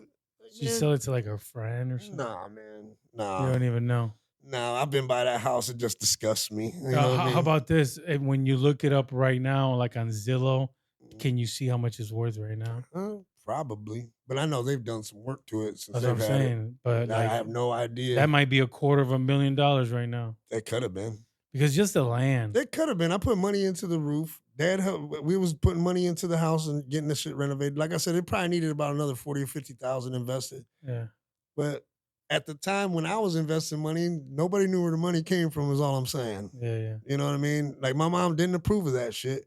But when, well, what's this for? Well, I don't care, I don't care about that money. They don't care. But they still take it. Of course. They don't care where it came from. Just like sometimes it's better for them not to even It's know. the pride of of our culture, man. You know what I'm saying? I ain't mad about it. I'm not mad about any of this stuff. No, it's just we're talking about it. Yeah, and it's bringing up. Conjuring up old emotions. The thing is, I'm bringing up old memories that you probably haven't talked about ever. I mean, so but we can't be mad about it because the reason why we are who we are today is because of all that bullshit, all the bad things. Hey, it built my character and the man that I am today. One thing I've never lost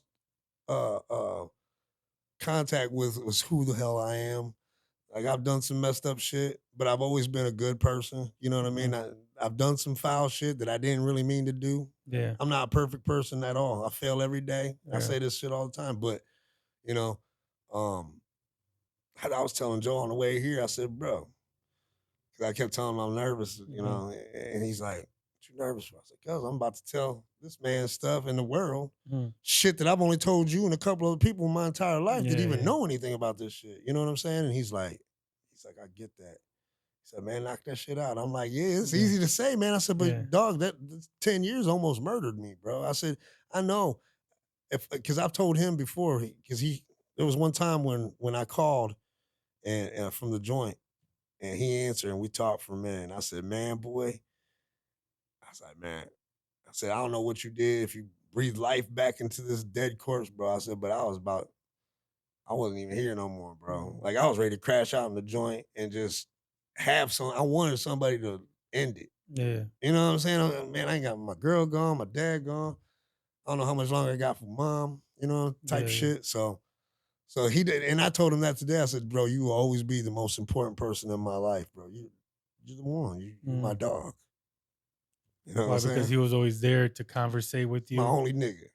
Like my only true dude that I don't have to ask or question if you got me. Yeah. It's just like that between us both. And we've had our own trauma. You know what I'm saying? And it's never been perfect. No, it's never been perfect, but it's definitely. But he's always been there. It's been there. It's just I don't know, man. I noticed the kid when he was 15. I was 21. I'm going through a divorce, and I remember some of my own homies. What are you hanging out with him for? And, and I'm just like, what the fuck you worried about it for, bro? Yeah. He's 15, ain't got no L's, but he's rolling on fucking 100-spoke Daytons and Vogues and shit in the fucking 9.8. You motherfuckers got license, ain't even got a car. Yeah. You're riding in my car. Yeah. So you know what I'm saying? It's just like I seen it at a young age and shit. You know what I mean? You seen who he was at a young age. He's a good dude. Got a brilliant business mind. I mean, I'm proud of where he's at today. You know what I'm saying? Like, and he's returned that confidence. You know, let me know I believe in you, bro. Yeah. If nobody else does, you know I do. Yeah. So he's always been there. He's always been. That's the one that said you's a bitch if you don't go to New York. Yeah. So yeah, you know what I'm saying? He just knew what buttons to push. Nobody else could do that shit. Yeah. He knew exactly what to say. Yeah, man. Yeah, because especially if you guys been rolling around since you was, 20, 15, 20. Think about it though, you know, when they're younger, you don't look at it like they're looking up to you at the time. Yeah. I just look because I treated all my friends like, oh, come on, man, you roll with me. I don't care. Age didn't matter. Your race didn't matter. Your culture, nothing. Right. If I fuck with you, I fuck with you. And not knowing all these years until later on, I mean, a little bit later on, they talking about, yeah, we used to like study your dance moves and shit, you know. And I'm just like, what, you know? And they're revealing themselves to me how they looked at me as a kid, and I never knew that shit. So. Yeah. And every time somebody tells me that, I just... You got to think about it, bro. It's crazy, man. Imagine this, right? You're 21, they're 15. Right. They want to be like you. Like maybe, you know what I mean? Yeah. Like they don't want to be you, but they see what you're doing. You break dancing, you're making little music. Yeah.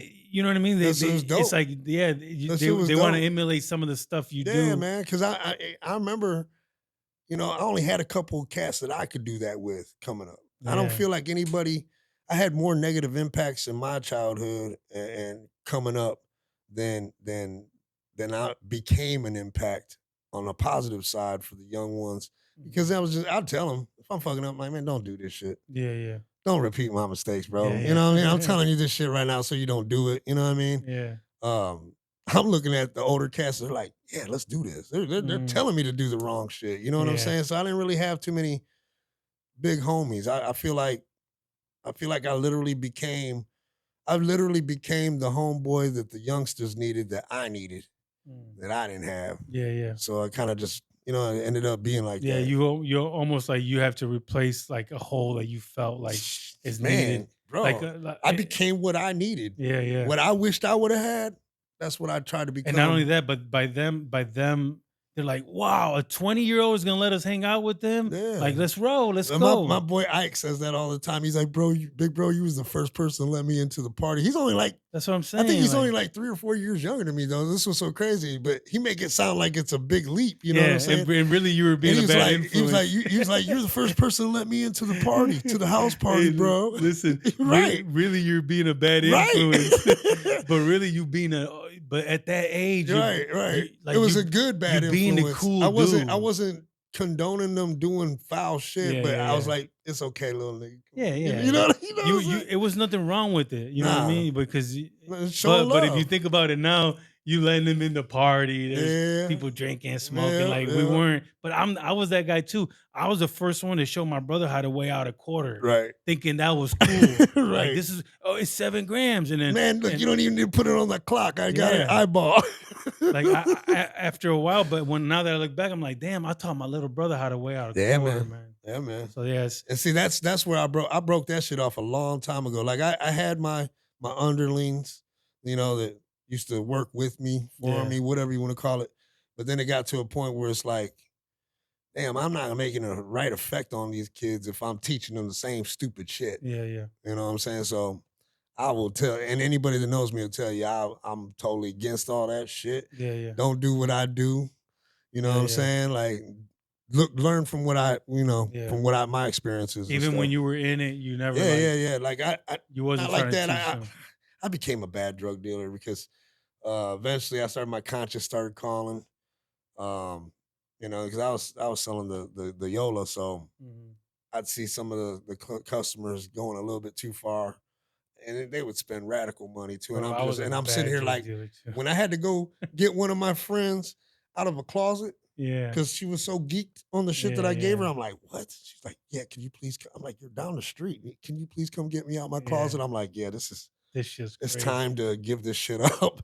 I can't do this. I was the You know what I worst mean? drug dealer in the world, bro. I would get robbed, not robbed at gunpoint, but I would front people stuff. Oh, and they just and then they'd wouldn't be like, come hey, back. man, somebody robbed me. And then Oh, I would be like, yeah. it's cool. It's okay. Yeah, we'll get You're my more. best friend. And then I would Yeah. have to go to my uncles and be like, hey, the guy robbed me, so I robbed you. And then they would be like, what the fuck? Nah, yeah. But there was nobody could beat me up because it was like my friends and my family. So nobody could do nothing. But I was so nice. Most people would be like, fuck that. Like, I need the money. I'll smack it. You know what I mean? Like, but Yeah, no. I was yeah. like, okay. I was a too nice guy. And at a lot of times and points in my life, I was that super nice guy because I wanted that acceptance. Mm. You know, when you're young, you want that outside validation. You want everybody to give Yeah, you you wanna make props. You want that everybody happy. respect. And it's like, That man, only comes that shit's so dead. that shit only lasts so long. That shit was dead 20-some years ago. You know what I'm saying? Yeah. And but Let's take a little break real quick. I gotta check on the phone, okay? all right. All right, give me 1 second. All right, we're back. We took a little break. We went and got something to drink. Right. And we went outside for a little bit, hung out downtown. All right, so where we at? I don't even know what we were talking about when we We've left. been talking about, but we've been talking about a little multiple bit of lanes everything. avenues of life, I guess. Yeah. Man. Yeah. So I don't let me see. Tell me that story about, you said, because I believe like by us, we're still alive, right? Right. We've been through so much. Yeah. Somehow, some way, God is still watching over us. Oh yeah, definitely. You had told me a story about your dad, about a cross underneath your pillow. Tell me about that story. Because I think when you told me that story, it was like, oh, I was like, I need to ask him on the podcast because I feel like God has you here for a reason, my brother. Definitely. The situation that happened, I was like 13, like I told you, I was already on that bad route, but I had a lot of family issues going on. Mom and dad, selfish. I don't care. That's what they was doing, being selfish. Mm-hmm. You know what I'm saying? But while they splitting up and all this and stuff, I'm acting out. I'm like I said, already been known for stealing mom's ride. You know what I'm saying? Doing this, doing that, truancy from school, just wouldn't go. I was out in the streets, with my friends. And it got to a point where my dad, he's starting to look at me like, you know, old school Mexican. Like, Cabron, what are you doing? Like, something I don't know about, you know? And I'm just over here like, no, everything's cool, you know? Pops was just like, he's always been on that, you know, the brujas and crazy shit. Like brujeria. Yeah, like, you know how our cultures are, bro. You know what I'm Yeah. saying? Like, the witchcraft and all this other stuff. And plus, I mean, we've seen some Santa shit. Muerte, all that kind of stuff. All that. And you know, we're supposed to be Catholics, raised up, and you know, that didn't last too long. When I seen what I seen, I went to a Catholic school where I had to go to, you know, CCD and then Thursdays to church and then Sunday again. You know what I mean? So Yeah. I did all that stuff too. You grew up in that kind of stuff? Yeah, because Little bit. that's what I was raised in. Yeah. You know. But after a certain point in my life, I was at a young age, I already was looking at it like this can't be real type shit. But you know, being the Catholics, they always got crosses everywhere. And especially Hispanic families, you know what I'm saying? They're above your doorways, and you make sure you have this over here above your head and sleep. And it's like, man, you know, all these icons, all these statues and idolism, you know what I'm saying? But this is what we're supposed to do, you know? Yeah. So, contrary to public belief, you know, like our cultures really are like that, you know? And when they believe something, they believe it wholeheartedly. Hey, they don't even go to church. They don't read the Bible, but they know what's in it. You know, they tell you this and tell you that, and it's like, man, if they want you to go to sleep, what do they used to tell you? You better go to sleep before the cuckoo come up. Come on, man. You know, the boogeyman and shit. Like, hold on. Like, so you know, they try to scare you. Yeah, man. I mean, like Llorona, all that shit. The wise that shit's all based on some truths and shit. But you know, our parents, they knew how to work this and stuff. But let's just say, Dad, at one point, he called some of the priests from St. Willen Catholic Church to come out to the house. said that. And I remember because I remember my Uncle John and my cousins ended up coming over too. And I remember my cousin, he looked at me, he's like, "You're an asshole." You know what I'm saying? So that lets you know what kind of shit I was, pissing people off in the family. Yeah. So for dad to call for 3 priests to come and shit, he's thinking, you got some demons in you or some Yeah. shit. He had them look at me. Like an exorcist. Yeah, like question me and shit. And then the priest go back and tell Dad, there's nothing wrong with him. He's a normal teenage adolescent kid. Yeah. And then I remember Daddy's like, oh, he's just fooling you. Something wrong with him. Yeah. Like he's really believing He this knows, shit. yeah, he knows what he's doing. Like, yeah, he knows what he's doing. Like, I didn't care. I just wanted to see if you guys seen it, I didn't know nothing the better of the situation that was going on, but Yeah.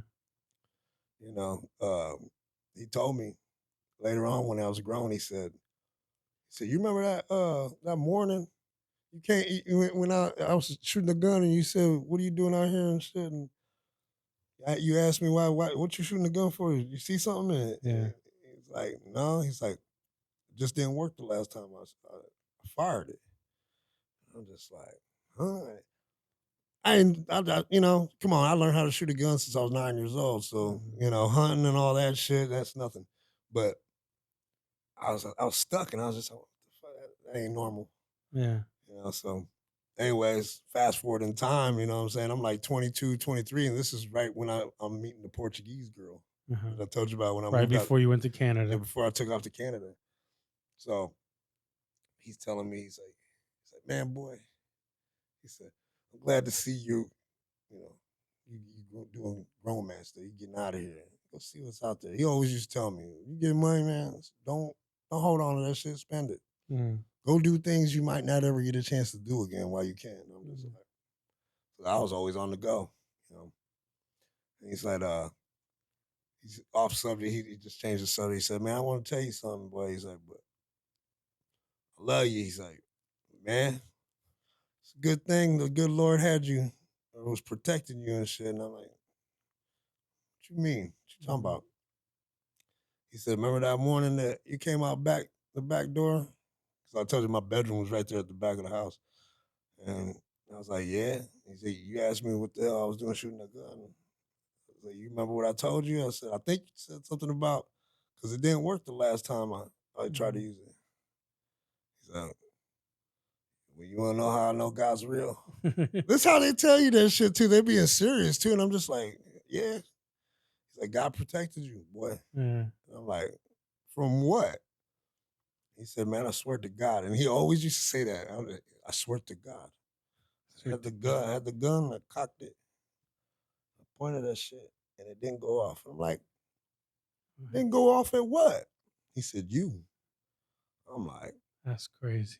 Dude. And it's the sickest thing about it is when he told me, I didn't even like flinch. I was just like, that's still my dog. You know what I'm saying? Because this is what I come from. Yeah. And so, when people would be having all these, outside judgments or preconceptions of what's really going on and shit, oh, he's crazy. Oh, he's this. I just didn't let nobody know what the hell.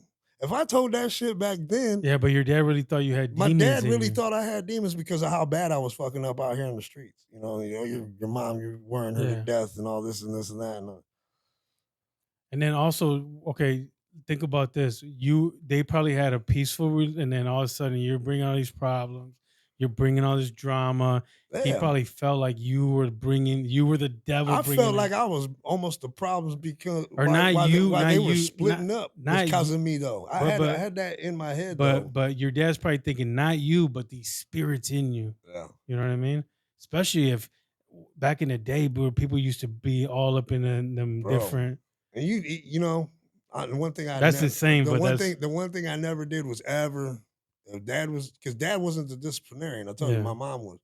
He didn't want to get physical because that man is crazy, And then for his youngest brother, my Uncle John, to say, your dad has always had the worst temper out of all the brothers. He said yours is even worse than his, and I'm just like, oh, that's God. crazy. So do you believe in God then? Oh yeah, I believe in definitely a higher source. There was only one Most High. Yeah, you know what I'm saying. I might not believe the religious routes. Okay. nothing against them, but I'm just not a religious person. Yeah. I base everything on facts. I do my own research, and I have a few friends that are, you know, PhD'd up in that department, and Hmm. they And you be talk to oh them. yeah, and they ask me questions. So it's like, and that's not nothing to say that I know more than anybody else, but Mhm. they've been my peoples for a long time just because they went to that side and actually, you know, got religious scholars and masters in divinity or Yeah. friends that know how to talk in tongues. I mean, I got a spiritual tribe. Yeah. That's what I call it. And even some of your friends are like different religions, and you're Oh still yeah, I cool got with a Jewish everybody. friend. I mean, I got my black homie in L.A. My other SA down in Florida. You know what I'm Yeah. saying? And my best friend's still here. You know what I mean? So, Yeah, you said you just hung around with this dude. He's Muslim, Allah or something. oh, my boy Muhammad, Yeah. So man, like he's a that. That Saudi just Arabian Mexican. That is a that's hell of a crazy. mixture. You know what I'm saying? And Yeah. and the way we talked, we talked about it when we kicked it. Like I said, that's a cool dude, man. And Yeah. he was in the military too. You know what I'm Yeah. saying? So, and he got no neck. Big old dude. Monster, but good Yeah. dude, man. Solid dude. And you didn't see him for a long time. He said Oh yeah, to you like, man, you still the same old yeah, man. I dude. ain't seen. I Yeah. swear, I hadn't seen Muhammad I know it's 15 plus, but I'm thinking it's Yeah. more like 20 years. And when I came to a mutual friend of ours' house and shit, Yeah. I ran into him, and the first thing he said, he just had this smile, like an instant smile, like, oh man, I'm gonna look the same as he did back then. He's like, he just got white hair and no Yeah. hair on top. You know what I'm saying? But he's like, same dude. And I was like, that's my guy. Yeah. So, and I told him, I said, damn, bro, I had to give him a hug and everything. I said, that's what's up. My dude gave me my flowers while I'm here. You know what I'm Yeah. saying? So we kicked it the whole Yeah. next 2-3 days and shit. I forgot to go to work on Monday. Yeah. Sorry, boss. Yeah, but that's the reason. Remember, I told you that's the reason why you're here. Because when I sat down with you at the restaurant, you was like, "Bro, I love the podcast. I Oh love," yeah, and then yeah. you was telling me about how you watched Just Marie's and you've watched a few Yeah. other ones. So that right there was like, oh, that made me excited. Oh So yeah, I for showed you sure. the studio, and I was like, "Man, would you like to sit down with Yeah, me?" you said, what did you say? You say, you got a story to tell. I was like, Yeah, man, do I? yeah. I got a So that's couple. why, you know what I'm saying, when someone shows you like real love, genuine love, Yeah. it's like it's nothing better than that, bro. I swear I can't even be around people if it's not authentic, I can't do it. Yeah. My the frequency I'm vibrating on right now, Yeah. I can't do it, man. You know, like Be real. I That's it. don't feel like I'm religious or nothing. I feel like No. I just like follow, I like to follow like Jesus Christ in my Yeah. own type of way, like Yeah, yeah, being like yeah. loving, caring, For sure. respectful, honest. I like at work, I like to be on time, Right. respectful. Like I like to dress the part. Yeah, yeah. That's what I want people to do. I'm not trying to like dump people like, hey, you gotta be this, Right. No, no, you gotta go definitely. to church, you gotta I feel like you should support people of everybody. every culture, any religion, because really, if not, you're gonna miss out on a lot of good people. You know what Yeah. I'm saying? Some it's just the way it is, Yeah, man. imagine if I was like, "Oh, this is my podcast. I'm only gonna sit down with people at Nah, you church." gotta be diverse. Like, come on, man. Then I'm only gonna sit down with people that are getting fixed already. Right, No, right. I need to sit down with people that are they're working it out, and Yeah. maybe I can inspire them. Still healing, Because even still growing. You know what I mean? I feel like my podcast can inspire anybody For to sure. start something like this, or maybe their own version of it. You know, Definitely, definitely. like you and your boys, like you guys could sit down and tell stories for days. It's crazy. Joe's been talking about it for a minute. He's like, man, we need to get something. And then my other homie down south, he's like, man, we need. And, it's just our regular conversations Yeah, is man. is entertainment It's to a the world. I mean, I podcast. hate to Yeah. say it, but it's the truth because you don't hear too many people giving you that real, raw, Yeah. uncut shit. To each their own, man. I just speak my piece and to anybody I've ever come across because I feel like, hey, somebody put us on each other's path, and it Mhm. wasn't me. It was something divine. Yeah. The divine within inside of us, it just connects. That's just the way it is. But I don't look at it like there's no such thing as coincidences. I Mhm. feel like every lesson is a blessing. Yeah. Yeah. You know what I'm saying? So, and then just keep trying to grow on a daily. Yeah. That's my focus. Every like every time I run into somebody and like if they sound like really interested Right. into my podcast, I like that's to me, it's almost like God opening a door and saying, Absolutely. this is a guy that you should sit down with, Definitely. because he not, like you not only watch it, but I see you commenting on my Facebook here and there, my stories. You always, you know what I mean. You'll comment something like Yogi, what up? I Like, just feel like I try to be encouraging of anybody I see doing something that, and it's in the visual, and you're doing something positive or you're just trying to help some people out. Because yeah, there's a lot of people out here that don't have anywhere to turn to bro. even just grasp that kind of energy. You know what I'm saying? And I feel like when you reciprocate that shit, It means a lot, you gotta dog. let that keep going though. It means a lot because sometimes I'll think to myself, man, no one in Toledo supports me, but then I see people like you supporting me. Right. So I'm I like, mean, man, there is people. there's plenty. But then I gotta be able to open up my heart and support them too, because then, Bless sorry, you. Bless you. excuse me, because then like God is opening, like God is showing me he's commenting on your stuff, he's supporting you, he's watching it, like open up the door for him. It's showing that your purpose is of value. You know what I mean? It's great to feel appreciated, but Yeah, you but can't give a damn if you don't. You get it from everybody. You're not going to. but also it takes a real man like you to even support people, I because appreciate it, man. damn, like there's so many people here not supporting anybody. Well, They'll see it, well, it'll be like 2,000 views, 4 Right. likes. right. Damn, so 2,000 people seen Looked that at it and didn't say and not even nothing. like, damn, you couldn't even put a like on there, bro. Yeah, man. Like, come on, man. Like a cold world. 2,000 people, 4 likes. Cold Bro. world, man. And then one of the likes will be you, and then that right there will show me one like, out damn, of the 4. you know what I mean? For sure. Why not? At least someone out there really cares to hit the like, Or to pay just attention. support. If there's something, you can get something out of anything. Yeah, You know what I mean? But a lot of people miss out on people reaching for help or actually asking for help and not knowing how to. Has anybody got an idea or suggestion? Da da da da. Because nobody even interacts on this shit. They don't use this stuff the right way. they don't do it the right way. Like, I do my subliminals. I create my own algorithms. If I want to, I can get the attention, but it's not about that. Yeah, Like I noticed, like, okay, like with the storyline, I started making this a fun thing. I make my little storyline like a mixtape. Just post some things, put some music, make it feel, yeah, and yeah. then go. But this is just me going through random thoughts, Yeah, feelings yeah. throughout the day. Yeah, I do. And I know custom. there's other people out here that are gonna relate to that. Yeah, yeah. It resonates with them. So it's like, man, you gotta give some. You gotta give some. You got something to give. Give Yeah, it. yeah. Give that shit away. You're And supposed then- to share your wisdom anyway. Yeah. And another thing, like you, last time me and you talked when we were just up here sitting down, you had told me that if you see like an artist doing like some good stuff, and if you could give him any pointers, you do. If you I can mean, link them with other people, you Yes, try, you do whatever. sometimes it's like I feel like people have to get rid of their egos. It's not a competition like that, But Yeah. if you see, somebody who's got some drive, somebody who's putting in that grind and dedicated to the craft and stuff, it's kind of hard to ignore that. And so them's the ones I'll reach out to, like, hey man, you're pretty serious about this, Mhm. man. If there's anything I can do to help, let me Yeah. know. I don't, they'll be looking at me funny at first. Don't get it twisted. You know what I'm saying? You're supposed to. You can't just take a person's word for it. Yeah, You yeah. never met him before. But I'll say this much: everybody that I've ever met, they always end up saying, "I ain't never met nobody like you before." We can have these kind of conversations, and that to me keeps me motivated to keep on spreading more of that positivity, that energy, that word. You know what I mean? It all goes together. Yeah. You know what I'm saying? And you're right. I told you since the first day I seen you. Mhm. I feel like that was all God intervention. Yeah.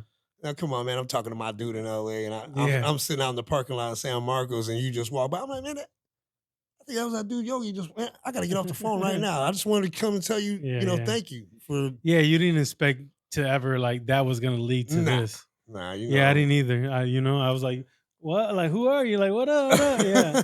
But then I didn't even know, like, but Yeah. it just goes to show you, man, the power of the internet. That's why to me, it's like, I believe like we are here to battle all the bad stuff, man. Definitely. Like, you know what I mean? Your stories, your on your Facebook, your stories, your posts, all that stuff. Like there's so much bad stuff. Like I believe we have to, us as 40, 50-year-olds, Yeah. like why not put a little bit of good stuff out Man, there if in it the doesn't world? make people laugh, if it doesn't make it some kind of positive, Yeah, motivation, yeah, I don't put it on my page. It's not ever gonna be lit. I'll put some corny shit, some funny shit, but yeah, you'll yeah, never see me put no negative nothing on my yeah, yeah, posts because you're not helping nobody out. And then not to say that people shouldn't share their, how they're going, what they're going through, their feelings or whatnot, but man, keep that off yeah, yeah, yeah. That's the that's the worst. wrong airwaves to be sending them kind of vibes out. Nobody wants to know about what you're doing with your baby daddy from last week that got slapped up at the bar while you was out that night. You know what I'm saying? Like, Yeah, I don't yeah, care, yeah, bro. You're gonna go back to him anyway. yeah, yeah. There's always like Man, say something inspiring. fighting. Make somebody like smile for absolutely nothing. I Yeah, love yeah, doing that shit. You know what I mean? Like, yeah. come on, man.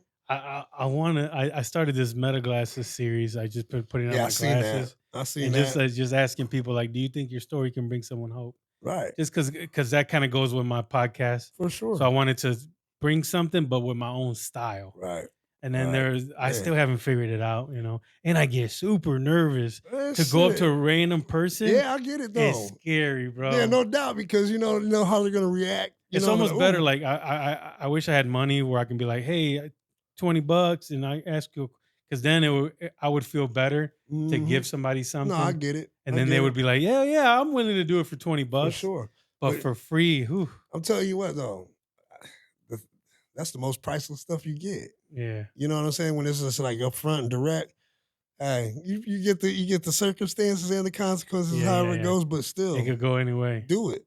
You know what Yeah, I because mean? I Do did something it. that ain't nobody else doing, bro. There's a dude out there, and he was riding his bike selling me candles, and I asked him, but Uh, he was like telling me like he don't like he didn't feel like his life could give people hope, but really? he said if I hear somebody else's story, that could give me hope because he was like selling candles. So, Right. but I was thinking like, bro, if you're still alive, and Yeah, you're but you know hustling, what? That's true, but I think that's the biggest deal with people in general. yeah, Is that instead of waking up, with a heart filled with gratuity for what you have, not about where you're not at yet, not right, where you're trying to go. So what you haven't achieved your maximum goal and your highest potential doesn't matter. There's somebody out here that didn't wake up. There's somebody out here that's physically disabled, mhm, maimed. You know what I'm saying? There's so many yeah, yeah, other reasons why you should be happy happy as to just hell, wake bro. up and breathe because you're not guaranteed tomorrow ever. Yeah, That's why I don't know. That's why I think I don't want to say think. I know that's why I'm on the path that I'm on now because man, I took so many things for granted. mhm, You know what I mean? But not to excuse my actions, but at the time I was just, hey, I had to go get it any which way I knew how. So yeah, I was gonna do that. yeah, My mom didn't like it.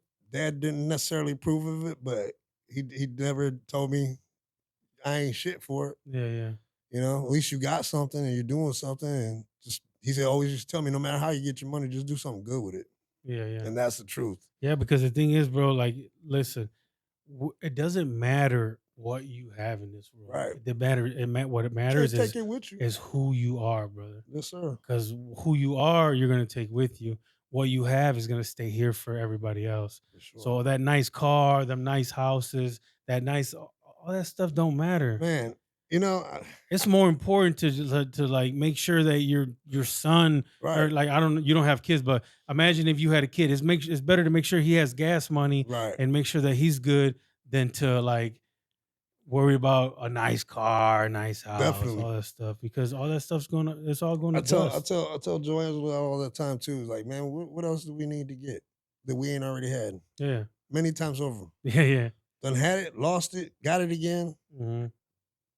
None of no time did it ever mean anything, but we thought it did. Adult, yeah, You know what I'm saying? So it's like, yeah, every time I wake up in the morning, that's the first thing. Thank you. yeah. But I mean, there's people that have no legs, Yeah, no arms, right. so we should be so happy that we Homeless, wake up every day. starving, like, bro, and I always say, like, I don't even like talking about doing things for people, but like, because it's the things you do when nobody's looking Yeah. that means something. But I got a couple buddies, a couple of my little homies out here, like the old man, he'll be out at the Family Dollar every time I see him. I don't care what I got. A couple bucks. He'd be like, oh man, thank you, man. Mhm. God bless, and it's my dude, you know what I'm Yeah, yeah. saying? And then you got the other ones that you just, nah, I know what you want. Okay, you know, It all it's a matters. hustle. You know It's what I'm almost saying? it's almost an internal feeling. It is. You got Who you going to give it to? Who you're You not? got to use discernment in anybody Yeah. you come across in life. You definitely because Definitely. there's a lot of masks out here. You know, what There's I mean? people that are asking you for money, but they got a nice car on the other side of the block. Yeah, just out here panhandling. I know. I've been seeing it. Hey, I've been here 6 years since I've Yeah, been yeah. home. You know what I'm saying? I've seen it all. Like, So you got to make sure you discern every situation. A lot of times I like to give money to people that don't ask me. I mean, that's for sure. But when they ask, like I'll see like a bunch of people like, and then no one, like if no one asks me, I'll be like, hey, what's up, man? Here's $5. Yeah. You know, because then it's like almost like it's just something that came And out of my own sometimes, heart. and not only that, but sometimes there's certain ones that'll ask only because they know they can. Yeah, And yeah. I'm not mad at them for it because they know they're not bad people. And like I said, I don't put judgment past nobody. I don't care whatever they're at in their life, position in their life. Mhm. That you don't know what it took or why they're Of there. course. So you know what I mean. You can be a turd and shit on them for what? Yeah, for They're, nothing. they're human beings too, The other man. day I was at the mall, just parked there like on my phone, and this dude walked up to me like this with his hands out like this, Man. walking up to my window, and I was like, I wrote it down. He's like, hey man, I got this interview in a little bit at this restaurant, Don Julio's inside the mall. I was wondering if you can give me like $20 to get something to eat and just like go freshen up. And then I was like, oh man, come on, let's go. I was Yeah. like, I don't got it. I told him jump in the car. I took him to the ATM. I took $20 out. I gave it to him.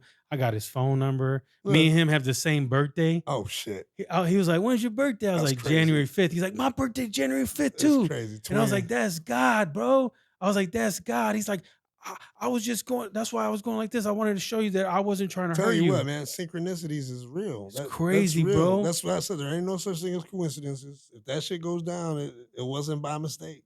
You know what I Yeah. mean? Like that's wild. And he was coming from over there. There was like a place where the people get detox and stuff. right. So I just let him in the car. I took him, I gave him $20. I dropped him off at Don Julio, got his phone number, and then he texted me that he got the job and everything. That's crazy. That's what God Good does, stuff, bro. Good stuff. Yeah. Like you never know, dog. But also like sometimes it says, I think in the Bible it says Jesus told this one guy, you didn't do nothing for me when I asked you. You didn't feed me when I asked you. And he was like, Master, when did you ask me? He's like, no, not me. When they ask you, when the homeless and the people, when they're asking you, that's like God asking you. Right. They see that you maybe have like $10, Right. and then so it's not really. It's just an intuition of them. Right. Of course, not every time. Right, Sometimes right. they're trying to rob us. Oh yeah, definitely. There's a lot of But scam artists out You here. got to for be able to sure. discern you Yeah. as which guy Because it you is. can tell, man. You can Yeah, you tell can because tell. you can just tell. It's You not can tell. same way they don't like authentic people. You can see fakeness and darkness. But also, around. I believe that's like, you know how the church wants you to tithe to them. That's us forming a tithing without giving it to like the church, and who knows what they do. But at least you know that guy's gonna get a meal, or maybe he's gonna get drugs, but whatever. I'll tell you this, no, not to interrupt what you just no, said. go but ahead. I always said, Jesus, Yeshua, Yahusha, whoever you want to call him or whatever. He never went to a church and never went to another man to talk. He went to a bush, a rock, and a water, right? Yep. Okay. He was. Yep. That's all I need to say about Every that. time he went into a church, it was to like turn tables, Yeah. to He didn't believe in that criticize. synagogue. He didn't believe in that stuff. Every time he went into any of those things, he went to go teach them. Mhm. Sometimes he did go into a couple like to teach a little bit, yeah. but it was to teach. Right. It was It wasn't to spread religion. it was to though. criticize. It Mhm. was to turn tables. He didn't go in there to say, I'm part of this church. Everybody come to this church. No, he Well, believed that church is inside of us. because it is. And this is church right yeah, here. definitely. So Congregation is in session. Yeah, especially with us, like being like with like, I got the Jesus, the cross. So this is church. Mhm. You opening up to me, telling me all kinds of stuff that you probably never told anybody outside of your friends and family. Man, Me opening up to you. You know what I mean? Like this is real church. It's flow state. You kind of just let that shit go because it's easy. Yeah, I don't have no problem with. and that's why I like that I'm not a big podcast and I don't have like a production, because I wouldn't get the same. I think you're right. But then Like, that, and because it's just even in me and that, you. you'd have to use discernment and who you're gonna Of course, bring yeah, on it, yeah, you know yeah. what I mean? Because At that time, if I get to this is word. kind of like what we were saying about like the homies. We all know our conversation is gem dropping 101 Mhm. because we've been through it. All of us have been through our own struggles. And one thing I love that my boy Fabian said, he said, yeah, he said, I love all my guys, all y'all. I'm proud of everybody because we've all been through our separate struggles and none of us folded. Mhm. You know what I'm Yeah, of saying? So, but course. and we've shared that with amongst ourselves and stuff. And it's like, to have any kind of brotherhood like that with multiple people, Yeah, it's it's a hard. blessing. You know what I mean? That's why So it's you a don't, blessing because it's so hard. yeah, because you can say you got lifetime friends, and I known people for a lifetime. Mhm. I can't say that everybody's my friend, mind you. I'm not gonna say that I don't have a lot of friends because I've noticed over the years, but it's always the ones that I don't think are. Mhm. I find out later, man, that mug's always been my friend. Yeah, You know yeah. what I'm saying? Yeah, It's yeah, like, yeah. so it's kind of hard. A situation And comes I don't up, like you're to like, say wow. that too much, because the person that has everybody as their friends really has Yeah, no it's friends. most of Uh, the time is acquaintances. yeah, because I'm not outside like that Bro, I got friends, anymore. but I keep all my friends Yeah, because the thing is, everybody at a different distance. yeah, I love y'all. yeah, of course, there might be people that are closer to here and people like, Right. because I got dreams, I got goals. I Got don't other want things people to to do, man. take me away from those. Yep. And that's the main thing is when you get too close to friends that was like, hey man, help me do that, do it. Well, And then it's you're the like, distractions, and a lot of people don't set up any kind of real boundaries. I always all my boundaries apply to everybody. mhm, Even if my parents were still, it apply to them too. But it applies to my best friend, to my not so best friends, but yeah, my acquaintances, whatever. It applies to everybody because mhm, I love me more than anybody else is ever gonna love yeah, me, yeah, and I yeah, learned that a long time ago. And I feel like everybody should feel like that. yeah, Because the absolutely, world's gonna treat you. They're gonna treat you how to love you by the way you love yourself, mhm, and that's just the truth. yeah, You you're know what I right. mean? So like, how about so you haven't been like doing none of them hard drugs, like you've been Nah, man, because now I've been, you've been telling me like you changing your life around yeah, and you trying to be definitely, more of a positive person. definitely. How long has that been? Shit, man, it's probably been going on like 8 years, 9 years now. Yeah. I'm counting my time. Obviously that I did too, because that's when I had really sobered up. Oh, I feel it. in prison. Yeah, the last time I went to prison, Oh yeah, I that's can't good. even deny it, and I've said it. I've said it openly many a times that it probably saved my life Yeah. because you know what I mean. That's God too, bro. Definitely, but I'm saying That's if I'd have God stayed too. out, would I have gone after the dude? There's just so many different scenarios That's what that I'm could have happened, saying. and I'm grateful that I went the route I had to go. It was a struggle I didn't want to endure, but I No, did, and since I got through that, and you're still here. still here, so And it was a life lesson that you needed to learn. it's a life lesson to make sure I could teach others so they didn't Yeah. have to go through that shit. Yeah. I don't wish nothing from my past or history. I don't wish that on nobody. Yeah. I tell my closest people that all the time. I don't want to see nobody suffer like that. Mhm. I almost didn't make it from suffering like that. So, Yeah. you know what I'm saying? So, you got to take life serious. You can't, it's just the fun and games is over with, man. Once you move out, you got, parents protection, family protection, you're on your own. Mhm. That's when you really get to know who you are. You know what I'm saying? Yeah. It's not because this person says this about you or these, family members think this about you. It's not.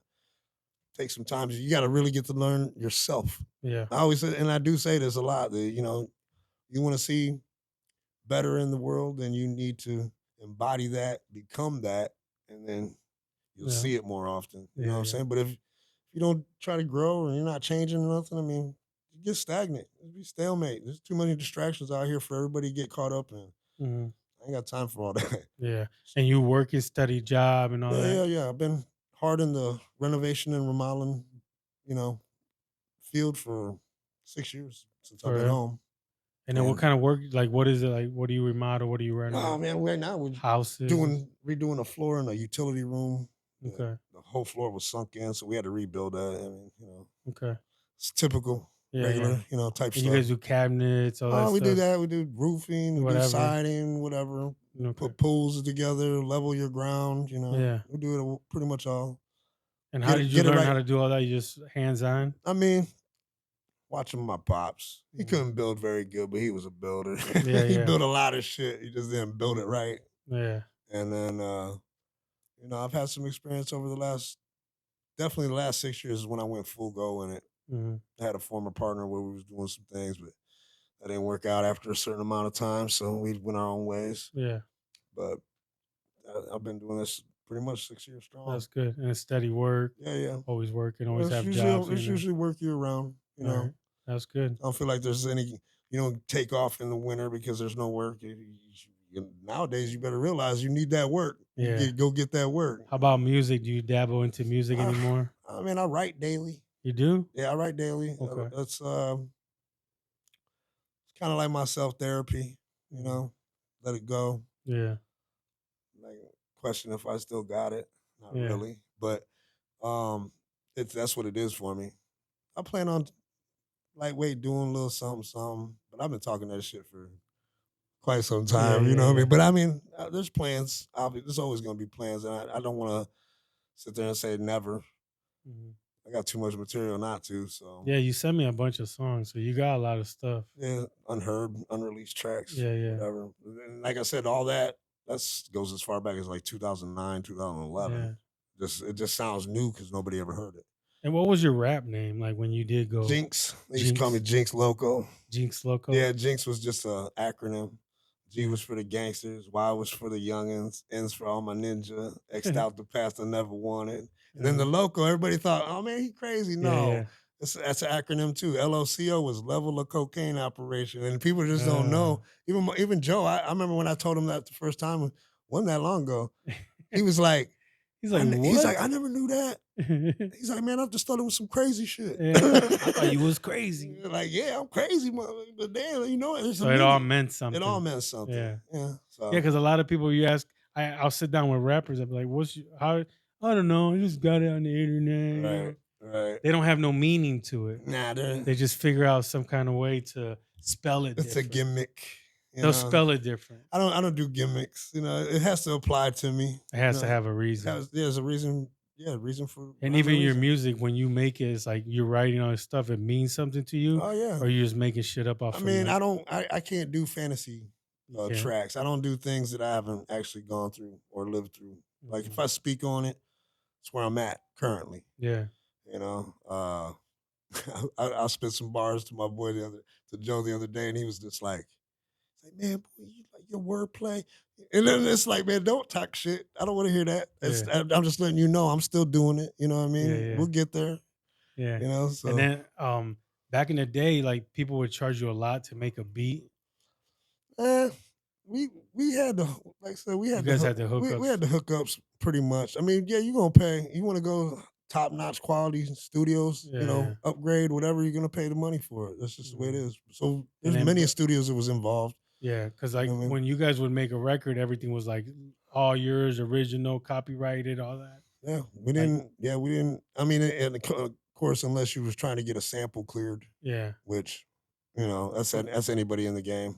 But it's like hard to when you get a sample cleared, so you can put the music like on the radio. Yeah, because if you don't do that, properly, they'll get you. They'll tag you. The copyright Especially infringements. now with AI. So now as soon as you post a song, AI runs through it, and even if there's one little beat that someone bought already, it'll tag and you won't be able to. That's crazy. When you showed me, you was like, man, that song I was on AI generated. I was like, that sounded dope. I was liking that. And now you know what? Now you can make your original own beats. If you go, I've been seeing it. Yeah, I'm up to date on this stuff. You don't. It can be your words. Yeah, there's people actually making money off that. You can tell it what kind of beats you want, and then it's your beat because you made it with your words. And then, but then you take that beat, you can put your own lyrics out. That's dope. So first you got to listen to the beat and and then boom, and then you could probably fill in the lyrics. Yeah. And then it's your song, original song. You can post it on any platforms. That's hard. Like I said, it's hard. I ain't gonna lie. Keeping up with all this techie stuff, I'm just like, imagine man. if you can pay $9.99 a month, right? Right. And make as many beats as you want. Yeah. And then you already know how to rap. Yeah. You just got to figure out. You just got to get the beats. You don't got to pay nobody $100, $500. Nobody. You make your own beats using AI. I think Joe was saying that stuff too. That He got some AI stuff going on. Yeah, I was just dude. like, that's crazy. Then when you told me that how you did I was like, that's hard. Yeah, That's like dope as hell. we're using AI. I know you're an artist, so you put in the words. Right. You don't need nobody to put in the words for you, but you can build the whole song. That's hard though, because see, I'm still right. I'm a writer. I know. I'm Yeah, song structure, all that. If I do it. that's what I'm saying. Plus, It just eliminates one person you got to pay. yeah. You know what I mean? Yeah. Like, I know that's hard because there's people that make money from that, but hey, it's not my fault. I didn't create AI. Right. Like, don't blame me. Like, I use AI for my podcast. I use AI for my business. Man. I didn't invent AI. I mean, I'm gonna take advantage of anything I can to grow my Deborah, stuff. she be doing it for blueprints on designs of projects and stuff. I'm like, golly. There's people that airbrush That's walls. integrated in everything. They just put on these goggles now and they make a whole murals. Oh yeah. And it's like they don't even gotta draw it. That's dope. It just puts the lines and it goes and then once they got it all lined out, they take the goggles off, right? And then they spray paint what they did. That's hard. They charge $300-$400 for murals. You could do that. Anybody could do that. It's not. You don't even got to be an artist. You just got to know how to follow the lines, and then you'll learn as you go how to get better. And it's a good thing. I can say this. I'm glad that I'm like multiversed, like for real. Like the art, the lyricism and so writing and all that stuff. I don't know. We just did it. I feel like when you do it first, you can look at all the new stuff you look at and see it, but it's not gonna be the same. Yeah. You know what I mean? Every time it gets different. Yeah, because you gotta, especially in the music, if you're gonna do that, you gotta really working on your craft. You gotta become the instrument. Yeah. How about these people that just become like, Jelly Roll became this country artist, so now I'm going to be a country artist. Now I'm going to be a country artist. How do you look at that? Do you feel like, why don't you be original? Why do you got to follow the trend? Do you feel like that's kind of weird? You know what? That's crazy. I've said something about that before. I think I was telling you on the way here, walking up the city. I said that I just feel like people don't create their own waves. Mm-hmm. You know, I see it too much. Back in the day, when we was coming up, it was all about sounding like unique, sounding like your own, not sounding like somebody else. Yeah. I feel like everybody sounds like everybody nowadays. Yeah. There's a few artists that I dig, you know what I mean? I don't really listen to a lot of the modern day music and stuff. Yeah. It's garbage. You like old school? I mean, it doesn't even have to be old school. Like I like some of the newer artists, but it's just the rare ones. You know what I'm saying? I like the Baby. You know what I'm saying? I listen to some JID. I got my favorites. You know what I mean? But it's just not enough of them. How about growing up? Like growing up when we were younger, I used to like Tupac, Biggie. Yeah. Is that how you grew up? Pac will always be, to me, he's probably the best all-around artist to ever come into the game because the fact that his music, his art, and his language is still being studied to this day. Yeah. There's no other artist that's ever done that. Even his poems, just think about that. And his music is still relevant today. It still is.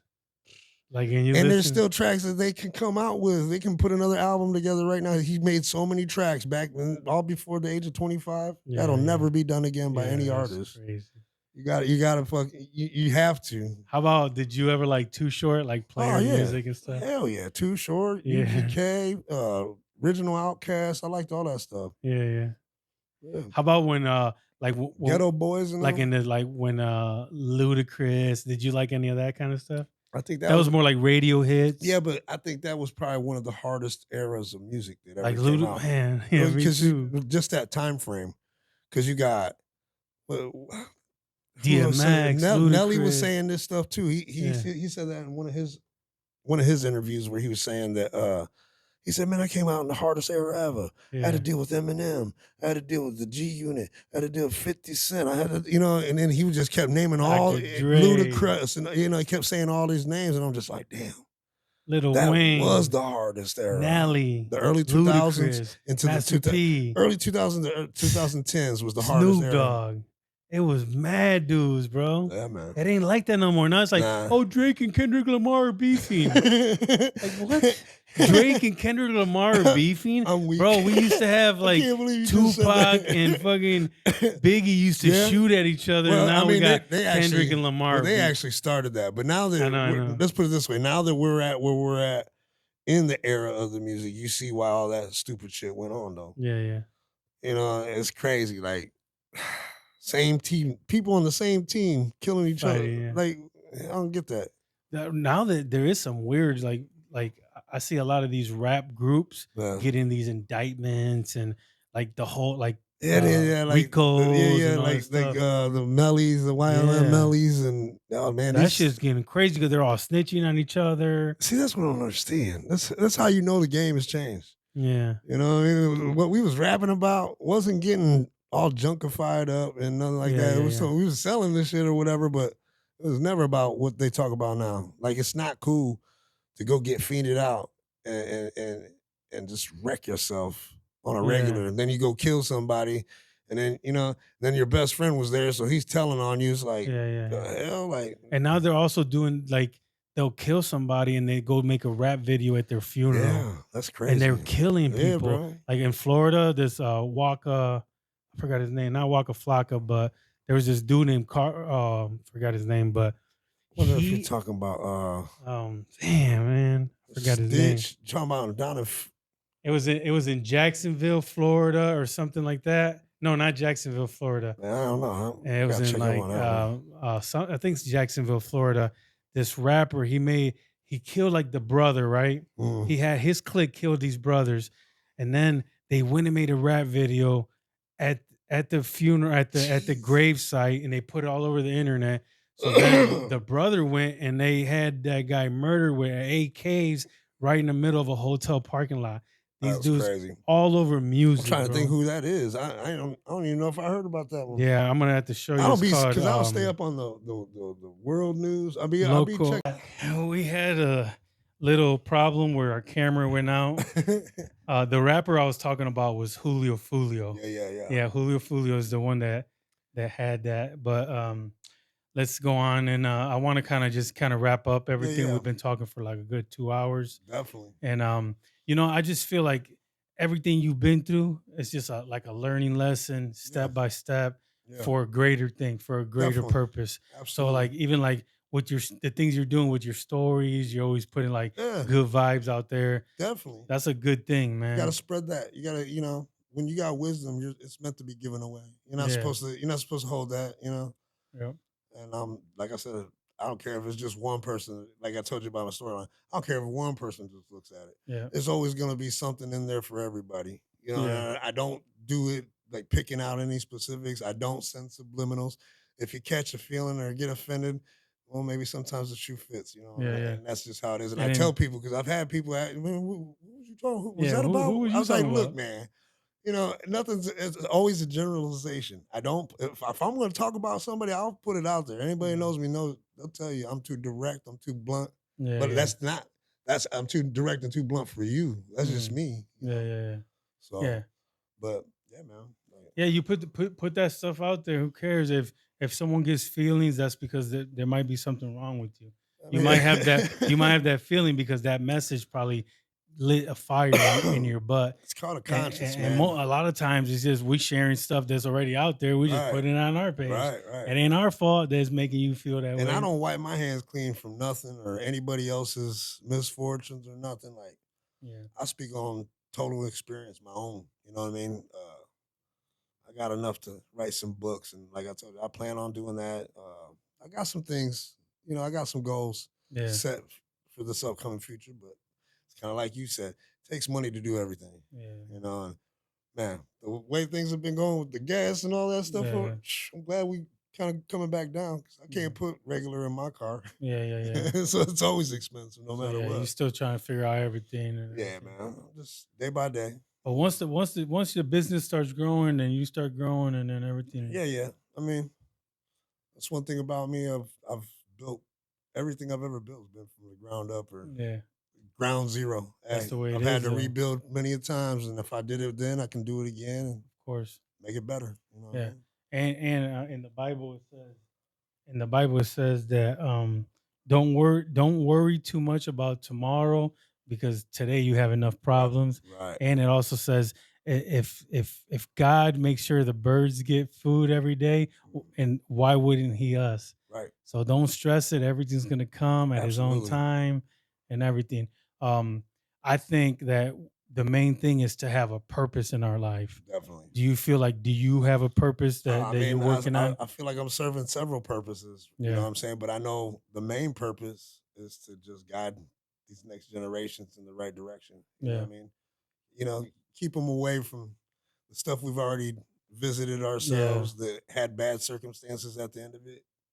You know, you can warn and you can give you all your warnings. Doesn't Yeah. mean that people are gonna listen, but you need to get it out there and let them know, hey, I know if I did it, Yeah. Yeah. anybody can do it. Really, Absolutely. you know what I mean? And I Uh, believe, like, if we're still alive, we have a mission in this earth. absolutely. Yeah. So do you think that your mission is like, just like, make sure that the people don't fall into this, like, your story could give someone hope, right? Yeah, definitely. I believe every Yeah. story. I think everybody has something to share. Yeah, You know? because you've been down a bunch of, rabbit holes, dark Yeah, places, definitely. prison. It's crazy. The first thing that's on my mind is the brightest lights usually come out of the darkness. Yeah. You know what I mean? So you got to embrace both. I feel like, you know, you got a dark side, we got a light side. Doesn't mean you get rid of the dark side, but you got to learn how to control it and you got to understand it. You know, Yeah. people that say they fight their demons, no, I kick it with mine Yeah. because you never know. Imagine like a plant, right? Yeah. You put the seed in the ground, it grows all that the roots. Yeah. That's all that time that you had Yeah. to struggle. We're fighting. I was in prison. I was hooked on pills. Yeah, You all had kinds of this. You shit. had that. All that. That's that dark time. But then right now is the time where the plant grows up. Yeah. We're growing up, bro. We're in our 40s and our 50s. Yeah. We gotta come up with a new thing. And nothing that we went through was punishment, it was preparation. Preparation. But I didn't understand that as I'm going through. Yeah, it, yeah, obviously. You know, it's like, damn, can it get any worse than this? And then you realize you get past those darkest times. You ever thought about it like that, though? Yeah, for like, sure. damn, how many times I get to a point where, what am I gonna do now? Yeah. And somehow, some way, the Most High Yeah. You gets figure you it through. out. You figure it out. Hey, I'm not gonna just hand it to you, but I'm gonna show you. Yeah. It's up to you to pay attention. There's signs out Absolutely. here all the time. You know what I mean? Absolutely. All right. So the last thing that I always ask people on the podcast is, through your life story, through everything you've been through, can you leave a message of hope for all the viewers? Man, all I can say is no matter what you're going through, been through, still to go through, just don't quit.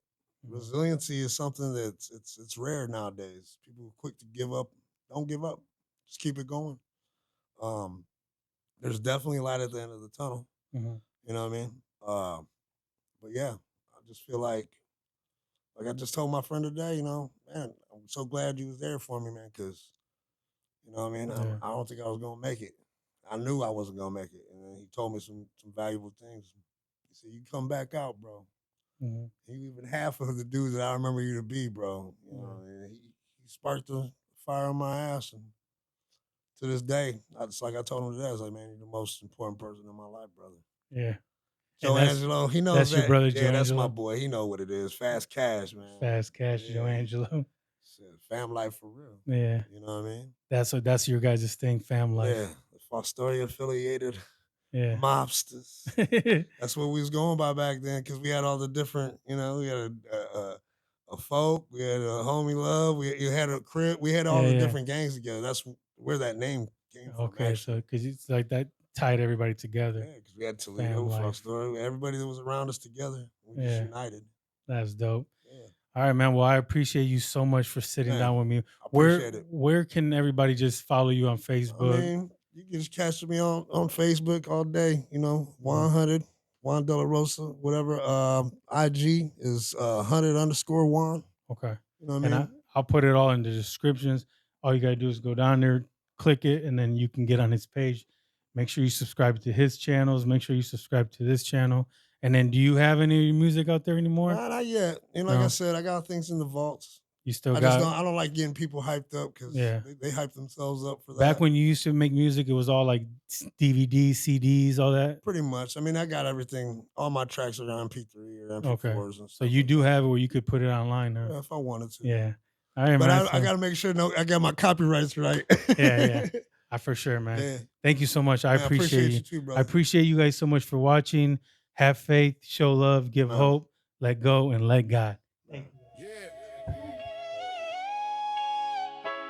Gynx on Yogi Show. From the farm to forever. Yeah.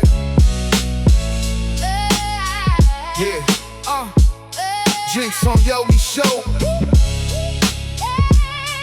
From the farm to forever.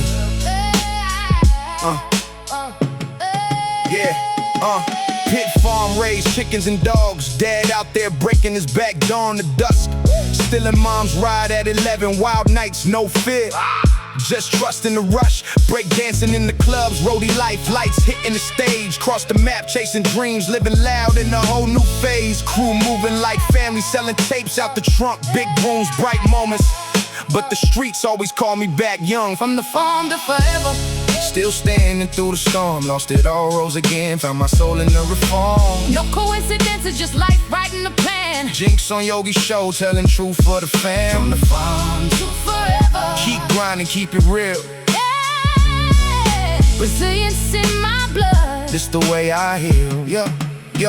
Woke up to the hardest losses, love gone, old man slipping away. County walls tried to break me, but I found strength in the pain. Family drama swirling, memories on the line, but every fall taught wisdom, turned the dark into my shine. Now mentoring the young ones, don't walk the roads I knew. Rebuilding day by day, spitting truth in everything I do. Renovation grind by morning, bars at night when it's still.